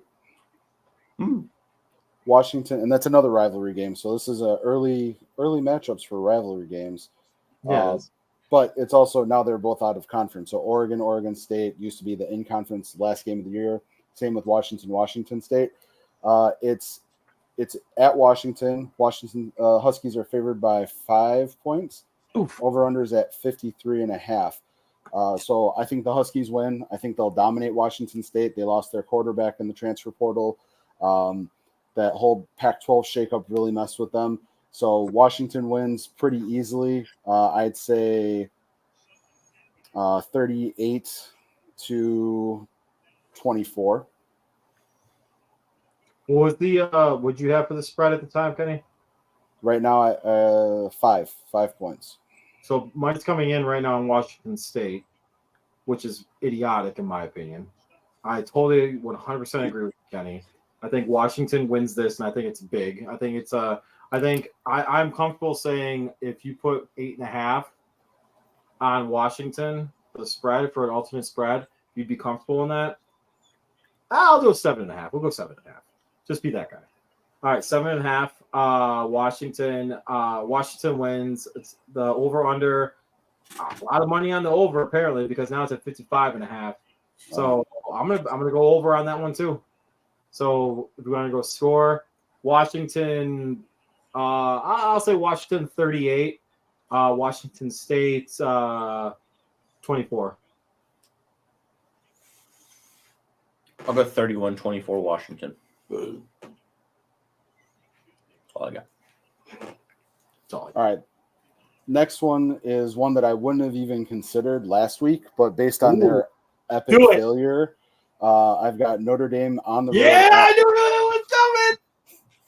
Notre Dame on the road at Purdue. Wouldn't have even considered this one last week. I wish it was a night game because Purdue at night is a scary place to play. Ask any Buckeye fan. Right now, Notre Dame is favored by, it looks like 9.5. Earlier in the day, I had it at 10.5. And the over-under is at 45.5. So it's one of two things. Either Notre Dame is going to come out and lay an egg because they've already given up on their season and Purdue's going to play them tough, or Notre Dame's going to come in and completely blow them out of the water. It's one of those like little brother situations because they're both in the same state. Obviously, Notre Dame has the ego for it. I'm going to pick the upset. I'm going to take Purdue.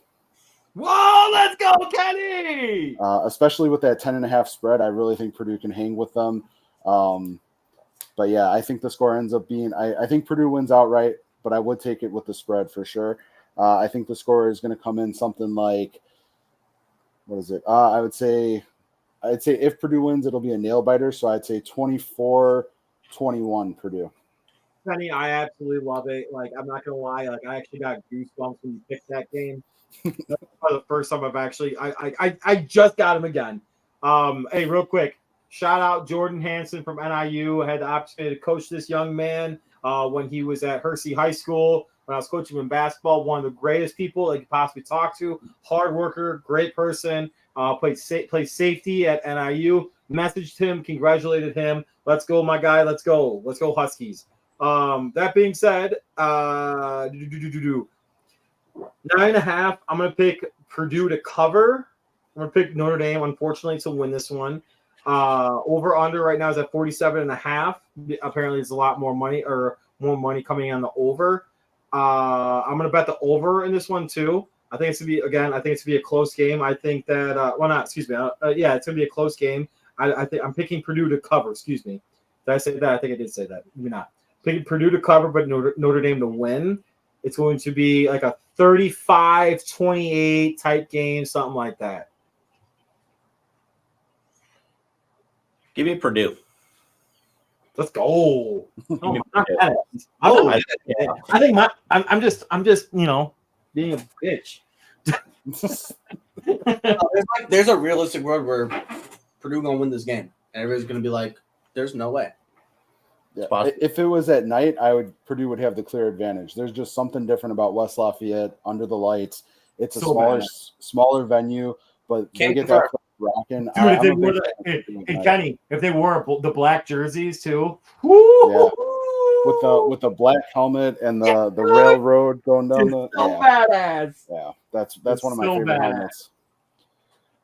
All right, last game I got for you is Georgia on the road against Kentucky. Georgia is favored by 22.5. Earlier today, they were at 21.5, so they've gotten an extra point on that one to cover. And the over-under's at 46.5. Kentucky was horrible last weekend, so I would have to pick Georgia. I don't think you really pick against Georgia at all this season, at least until the championship game. So, Georgia wins by a landslide. It might get real ugly, maybe like 47-17. Everything he said. Everything they said. That's what she said. Kenny's definitely not a she. You got a beautiful beard. Shout out consistency.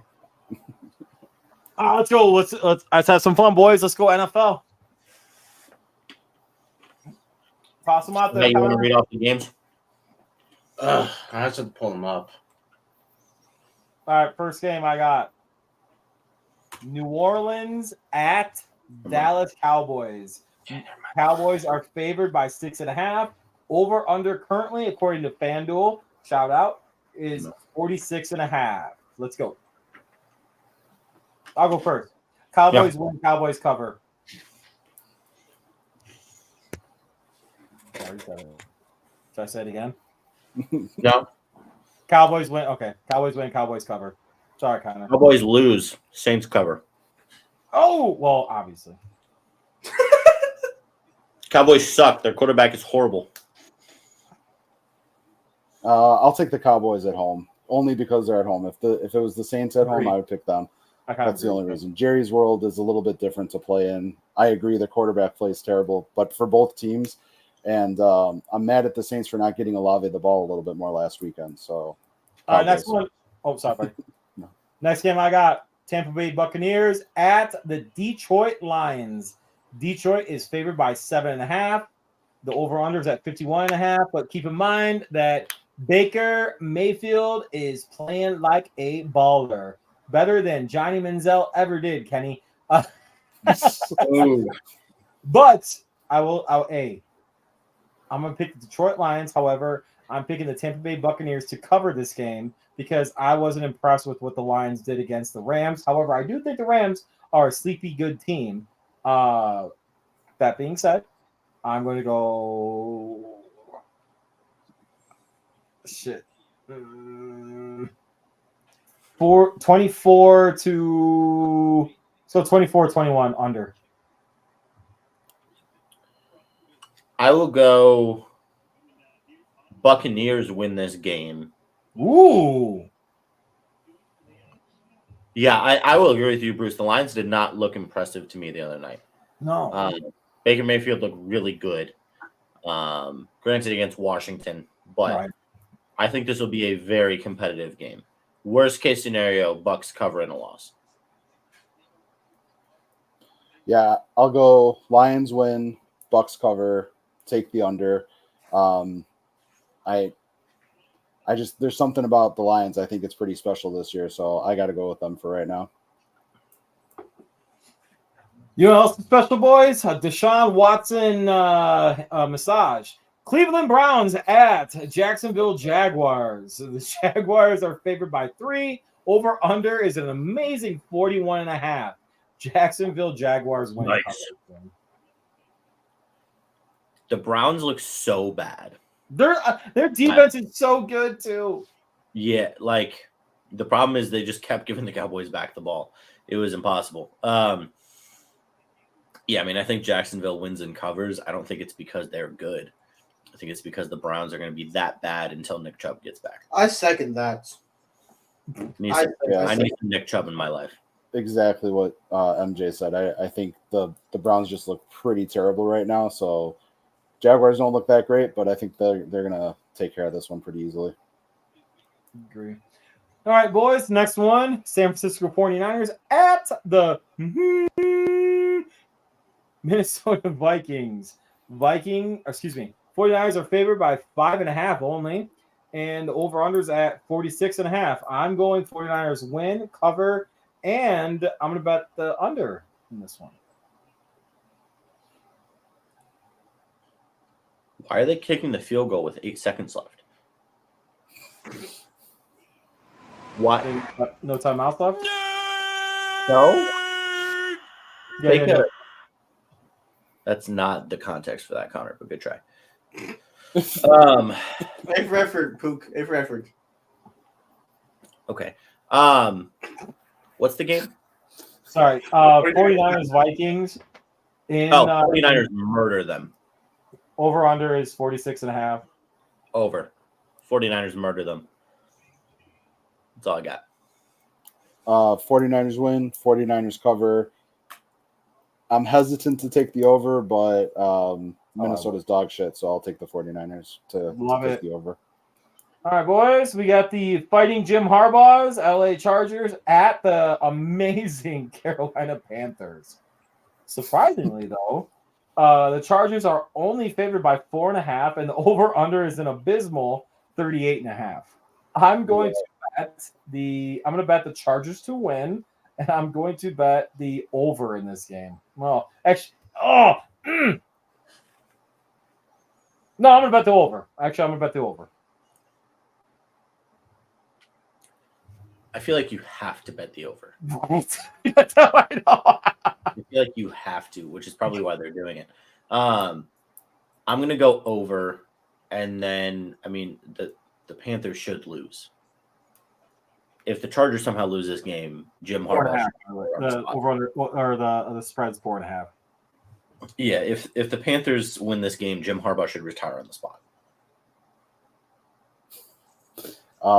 J.K. Dobbins did great things last week, so I'll take the Chargers to win pretty easily. I'll take the under, though. They'll cover, but I'm going to take the under. It's so small. Okay. It's actually not the over. It's not the only rinky-dink game. That being said, I'm going to skip this one, and I'm going to come back to it. Seahawks at Patriots, and I did that for a reason. Seahawks are 3.5-point favorites. The over-under is 38.5. We all saw the amazing game by the Patriots against the Bengals, and we were all wrong in it. Jack made it abundantly clear to make sure that we all knew we were wrong. That being said, Seahawks win. Seahawks easily cover by 2 touchdowns. And I'm going to bet the over because the Seahawks get the over by themselves. The Seahawks win and cover because they're the better football team. The Seahawks win and cover because they're a team that will get more than 1 win this year. That's a tough act to follow up. Seahawks win, Seahawks cover. Patriots were a total fluke last week, and I will stand on that hill all day. All right, boys. Next game. The Las Vegas Raiders at the Baltimore Ravens. Ravens are favored by 8.5. Over under is currently at 41.5. The Fighting Gardner Minshew's, I'm a huge fan of. Love the stash. Ravens win, Ravens cover. And I'm betting I'm gonna bet the under in this one, actually. It's Ravens, Raiders? Yep. Why are we even talking about the Raiders? Ravens win, cover. Bye-bye. All day. Ravens can't be stopped against the Raiders. I mean, it's going to be a bloodbath. Did you just fart? Me? I thought I heard something. Sorry, I gotta put my leg up because my face is freaking killing me right now. Or knee. Okay, stop. What are we doing? We good? You guys all right? Don't worry about what's going on right now. All right, we got to pull out all 3 then. What's going on? Nothing. Nothing's going on. There's nothing going on over here. Don't worry about it. All right, you got to be faster, bro. You got to be faster. They're doing not doing anything. All right. Anything. All right, next one. Right in the butt. Right as Ty puts level in his head. All right, next game, boys. Indianapolis Colts at Green Bay Packers.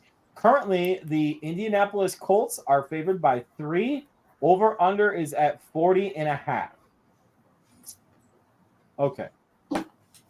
This is tough. It's in Green Bay. It's their first home game of the year. Hey, listen, I'm gonna flat out be straight up honest with everybody. I'm bringing out the Chicago Bears fan in me right now.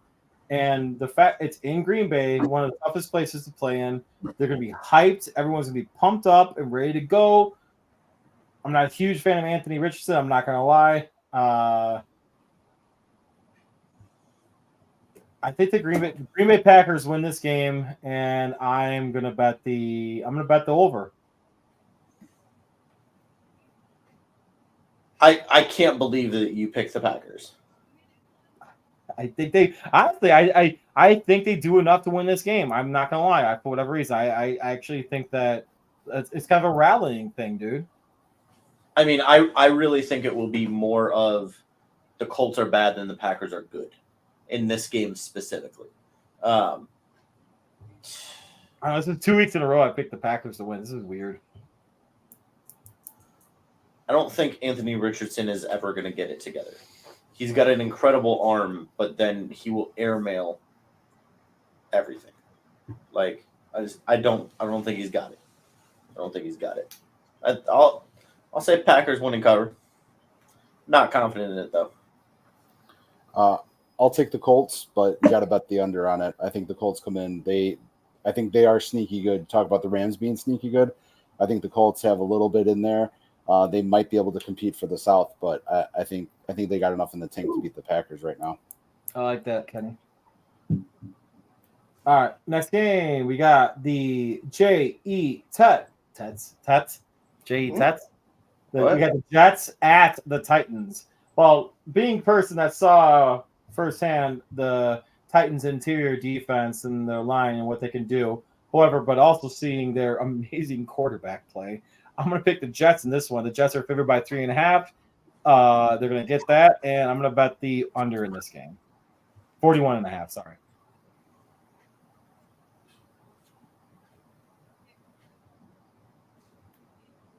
Nice. No, That's it's not. answer. All right, got it. Jets. That's my answer. Kenny. I'll take the Jets, I guess. I don't know. It's a who. To me, it's a who cares game. So sure, I'll take the Jets. I like their helmet. So fine, Jets. Brees Hall, bro, it's gonna go off. Oh, you want to talk about who cares, Kenny? Here's who cares for you. New York Giants at Washington Commanders. Commanders are at home, obviously, and they are currently favored by 1.5. The over/under is at 42.5 somehow. I'm going to pick. I'm gonna pick the. God, I'm gonna pick the. Can they both lose? I'm gonna pick the Commanders. I'm gonna pick the under. I'm gonna go hardcore under. Don't bet on this game, and I'm officially predicting a tie. I'd rather watch a UFL game than this, so I'll take the Giants. Wow! But it's not going to be pretty. I mean, like 7-3, it's going to be shit. The over/under is at 42.5 right now. What? Call the hotline if you bet on this. Yeah, you might have some issues if you're actually betting on this. You may not be okay in the head if you're betting on the Washington. Legit, honestly though, the one thing I will bet on this game is the line, dude. I will bet under 42.5 on this one. I will do a degenerate bet on this game. I will bet Jaden Daniels anytime touchdown. I will bet the Jaden Daniels anytime touchdown. Right, I'll call the hotline for you guys then. This is ridiculous. We'll have this be down. Don't you worry. What is it? Hey, just call Erie Insurance. I'm sure Jeff has got something. Let's hand up accountability over here, guys. All right, next game. We'll be doing this. We got the LA Rams at the Arizona Cardinals. Ooh. Arizona Cardinals currently favored by 1.5. Looks pretty decent. Over/under is at 47.5. I'm going Rams, man. Like again, I like Stafford. I like what they're doing right there. I like what they're doing in LA. I don't like the injury, but you have Cup, and you also have who's the other receiver? Not Wright. Who's the other receiver? That's Marcus Robinson. Thank you. Yes. So I think he's gonna step up. So I'm taking the Rams, and I'm taking the I'm gonna take the under. Definitely take it under. Rams win and the over. Ooh. I don't know why Kyler Murray couldn't find Marvin Harrison Jr. last weekend. So because maybe he's too short to find him, I guess it is what it is. And still doesn't have Fanatics deal. Rams all day because Kyler Murray's a piece of shit for not getting Harrison the ball. That's real. Real. Fuck Kyler Murray. We love the Ohio State. Yes, Kenny. Yes, Kenny. This is so good for the program. Cincinnati Bengals at the Kansas City Swifts. All right, so what we got here is a Kansas City Swifts by 5.5. Over under is at 47.5. This is a rematch of one of the best regular season games, in my opinion, in history, when it was like a double overtime 55-50 game, whatever it was. Insane. I could be wrong. Rams. Oh, it was Rams. Son of a bitch. Well, all right, I'll retract that statement. All right, so I'll go back to the AFC Championship game amongst them. There you go. All right, so that said, God, the Bengals can't play as badly as they did before, especially now because like this is going to be like a game of the week type situation, right? Kansas City Chiefs win, Kansas City Chiefs cover, and I'm betting the over. What's the spread? 5.5 Chiefs. Chiefs win, Bengals cover, bet the over. 100% agree with MJ. We got brains over here. Love to see it. Let's see what we got next. Pittsburgh Steelers at Denver Broncos. Another amazing game that we get to see Justin Fields against my man Bo Nix. That being said, over under is at an astounding 36.5. Let's go Broncos win. Broncos obviously cover. I'm going to bet the under because the Pittsburgh Steelers offense can only manage field goals because it's an Ohio State quarterback. There it is. I had to, Kenny. I'm just busting your chops, bro. So there's two teams here. That one is good, one is not good. Both have not good quarterbacks, but Both one great has a coaches. good roster. That would be the Steelers. So they're going to win the football game. I'll take the Steelers. I still believe in Justin Fields. And at the very least, I believe in Boswell to kick a bunch of field goals and win them the game. So I'll take the Steelers. Dude, you know what's crazy about this game, though? You know what's crazy about this game, boys?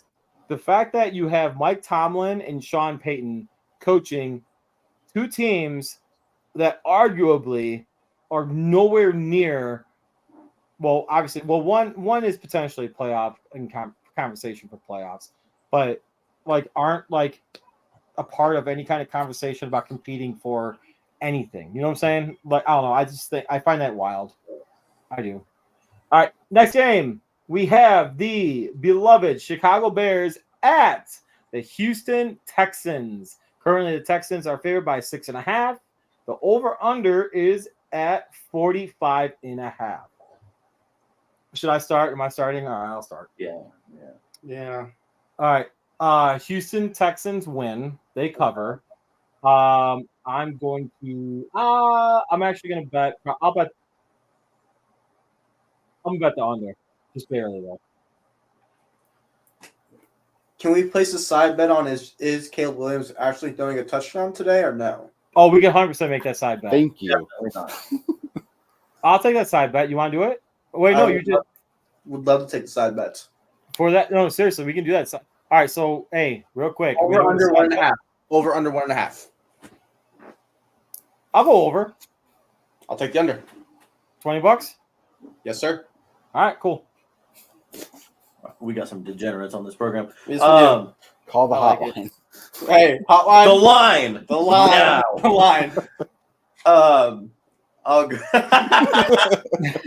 What do you say? Give me Texans winning cover. Give me the under because it'll be like 28-7 Texans. Jack, if you want to make that bet too, I'm down with it. I think Connor just pulled up the same one from earlier, but Fair. So I think Caleb Williams has yet to demonstrate that he can throw touchdown passes versus Correct. an Ohio State quarterback that clearly can throw touchdown passes. Correct. So I will take Forgetting the Houston fact that an Texans. all-pro wide receiver Also- dropped one last week, right? I don't think the Bears have won a game in their orange uniforms. So I'm going to take the Texans to win, cover by 2 touchdowns, and I'd still take the under though. It's a dangerous move, but I'd take the under. Also, Keenan Allen should have caught that ball. Anyway, that's Keenan Allen is washed. He's a big boy. Which happens to Bears receivers. Keenan Allen is the same size as Gerald Everett now. Atlanta Falcons at Philadelphia Eagles. Eagles are currently favored by 6.5. Kirk Cousins arguably had one of the worst outings of his career last week. Mm-hmm. And the over-under is at 47.5. That's a lot of points against an Eagles defense that's supposed to be good. That's the reason why I released their asses. I'm gonna say Falcons win, Falcons cover, boys. Well, obviously they cover, but hold on, 47.5. I'm gonna say under. Eagles win, Falcons cover. Ooh. And I will take the under. Eagles win, and I would take the over. Wow, Kenny just wants to be contrarian. Got it. That's all I got going. Hey, you've been doing pretty well in fantasy, though. Yeah, after you guys all gave me shit, I ended up winning the game. So Hey, yeah. I did not give you any kind of shit. I wasn't saying That's anything. true. That's By the true. way, what T-Birds was on the that. what's the reason? What was the other stipulation that we're doing? By the way, because I saw that Kenny's 2-0. I'm like, this has only been one weekend. Oh, we're playing a game every week against the median. You agreed to this. Yeah, did. okay. So I couldn't remember what it was. I know I agreed to it. I remember agreeing to something, but I couldn't remember what it was. So I was like, wait, what did I do again? Oh yeah, okay. So no, there If you you're go. in the top half of scores in the week, you get another win. If not, you suck. Yeah, that's just dumb. I should have not agreed to that. Maybe your team should be better. Hey, as long as I beat the Sneaky person good. I'm going against, I don't give a shit. It's tough. Wow, we actually got through that. Oh, we're already done? Yeah, why was that faster than last week? Last week we were like just super slow. I have no idea. I don't know. We got 3 minutes. Yeah, I'll go to watch. I'll be right back. It was Side jump on. Or Connor. We'll both jump on. Because we're technically in fireside chat time, guys, I'm gonna come on record. You're gonna come on record. You're gonna come on record and say how I had. Whoa! Oh my god. Clip Oh that. my god. This one. Yeah, power bomb me. So You're gonna come on record. okay, that's great. Arby's, we have the meat. So I'm doing a lot of fantasy football. Arby's, Right? we have the meat. I lost every single one of my leagues last week. I'm in 7 different leagues, and I went 0-7 last week. And it's not even really that I played the wrong players. I just got outperformed in every single You just drafted league. poorly. That's Hey, I'm gonna crazy. tell you right now. I'm glad to help you out with that because I think I was a part of that. Yeah, Chris, you were a part of that. That's why I'm coming on Bro record. drafted Jordan Love, Puka Nakua, and Christian McCaffrey. I did actually. Oh my god! Yeah, You know how pissed off? All right, real quick. You know how pissed off I am about having McCaffrey in both my leagues, by the way. So the other league is a fucking auction league, and I have Brees Hall. The auction leagues. Auction league. Everyone in the auction league pissed me the fuck off. I like the auction leagues because No, I I get love to have a whole team of just white men. Listen, all right. So listen to this team. Listen to my skill positions. Jamar Chase, fuck me. Christian McCaffrey, obviously. Brees Hall, David Kincaid. Drake London. And then I ended up so I had changes that I made already. And I have I actually picked up Chubb because he's like IR. So I was like, all right, I'm gonna stash him hopefully for some more fun later. But I got some great ratings on this. I got my ass handed last week to me. Yes. I did really good. Well, I'm not talking about our league. I'm talking about like the auction league. It's like more than like 5 people. Did really good. James Cook has 27 points. I have blood pass. I got first place in one of my leagues. And Tua has 7 points. What do you mean you got first place? You won? No, you know how it You ranks have to depending on like the scoring? Yeah. Like I had the highest score for the entire week. So So I'm first place. No, not in our league. Our league, I'm only like third, I think. Hold on. For you. Wait, we can't go anywhere. We might Yeah, have the Nate Ness jumping on. What did he say? I just want to get his reaction to the tank. Yeah, I want to ask Nate about Unk. Text him the text him the link. Oh, I missed it. Did you guys talk about the Pac-12? We have not. no. I want to save that. I want to save that, Kenny. Oh, sorry. I want to save that. Wow. I can't put it in content if we talk about it at the end of a show. The back end of a show. I'll give you a back end. So with Shannon Sharp. I'm tempted to start Jaden Daniels over Dak Prescott this week. Dude, 36 points in fantasy. Dude, you know how pissed off I am right now? I thought Deshaun Watson was going to be actually somewhat decent this year, too. And, like, he's terrible. And not only that, but he's also getting massages and stuff still from 20 whatever year it was. And, like, I'm just done with it. Like, I'm so screwed, too, because I did, like, a quarterback. So I thought quarterback, wide receiver draft type thing, you know what I'm saying? Mm-hmm. And so I was targeting like running backs first, and then I was targeting wide receivers, and then after that I was like, all right, let's go quarterback. All right, we should be good. Trevor Lawrence should actually have a pretty decent year, right? Let's not talk about too long. Never trust Trevor Lawrence. I know. Never. You never trust a Clemson quarterback. Hey. Oh, Last time I checked, Clemson is over Ohio State all time. So oh my goodness. Here we go. Yeah. Here we go. Ohio State only has one win over Clemson, and I would like to say that Justin Fields was that one win. But and one win got taken away from them. Granted, 2 other ones were blowouts. I get it. And Woody Hayes punched one of the Clemson kids, but fuck Clemson. Oh my god. That's the second one from Kenny tonight. I think it's more than me now. you know what happened when Clemson beat Ohio State? They went on to win the national championship. You know what happened when Ohio State beat Clemson? They went on to lose the national championship. That's crazy. Here we go. Okay. That's any given Sunday. Like, I don't know what I'm going to do with that. Clemson plays dirty. Clemson plays dirty. They're a bunch of assholes. They're, for some reason, grabbing players by the ass when they're in dog piles. It's a little odd. Okay, come out, Kenny. Hold on, Kenny.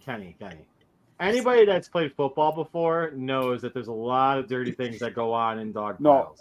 Okay, yes, 100%. I've gotten poked, dude. I've gotten poked in my eye. But have you had your genitals grabbed by another player? Oh yeah, and twisted, dude. Really? Yes, 100%. Okay, I guess I'm in some different dog piles then, but yeah. Dude, Kenny, I would like to argue that Ohio State is probably one of the worst teams when it comes to this topic. Okay. But at least they're a constant part of the conversation. Whereas Clemson's been where in the past few years? Oh, that's right. Dabo Swinney's too afraid of the transfer portal and NIL. He is. I'll say that. So there you go. He is. He does not know the new game. And But- he missed the opportunity to go to Alabama, so fuck him. But who won their bowl game and who didn't? That's the question. Last time I checked, Clemson demolished in the Gator Bowl. Oh my God, here we go. Against an SEC team, might I add. And Okay, then but Ohio is the State went on to lose to an SEC team. So Yeah, on the New Year's Six bowl game, which is more important than the fucking Gator Bowl. Who the fuck cares about the Gator Bowl? It used Let's to- go. Fucking Gator. Kentucky When was the last time up the Gator there. Bowl was relevant? I mean, sorry, but I think it's not. Kentucky could have probably beat Ohio State. Last year, after the way, sure, at the end of the season, after the game, maybe. But in reality, I think we both know that if, how to say this where it doesn't sound like I'm, Please, no, if please say Missouri- like a fucking asshole. I want to hear that. no, I'm trying to not give Connor any more cannon fodder with this. Ammunition. Got it. So if Missouri plays Ohio State regular season before the game, there's no way Missouri comes out of that game healthy. They're done. Unfortunately, Missouri caught Ohio State at the right time in the right situation. That's why I say any given Saturday or any given Sunday. They were at the right place at the right time. It was the same thing a few years ago in the Rose Bowl. Utah came out and they were ahead of Ohio State by a mile. It's just Ohio State was too talented, too deep. They were able to overcome that. Missouri caught Ohio State. Quarterback had already transferred out.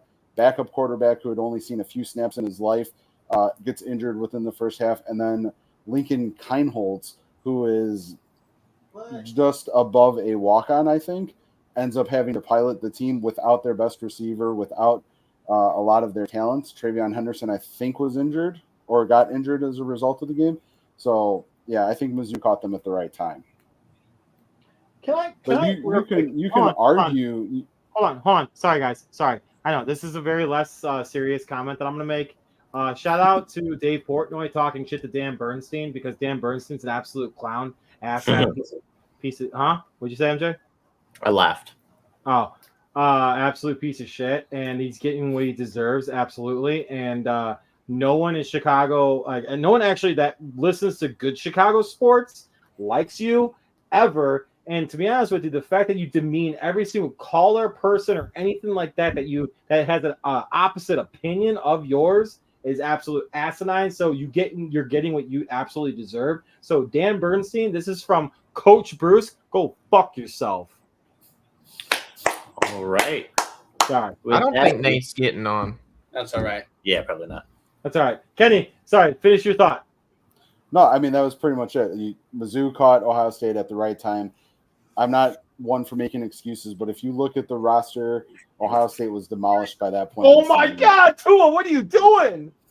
Well, I will not be like our vice president and go on and continue this conversation because it's past 9 o'clock. I'll just let Kenny have the last word and let the best ad in insurance speak for itself.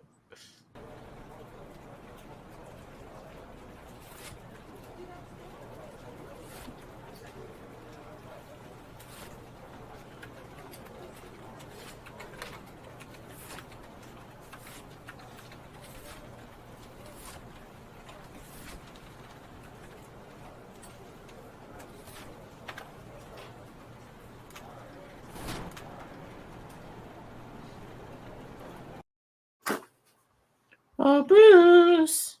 MJ. Have a good day. Wait, what's going on? How come? Oh, what are we doing?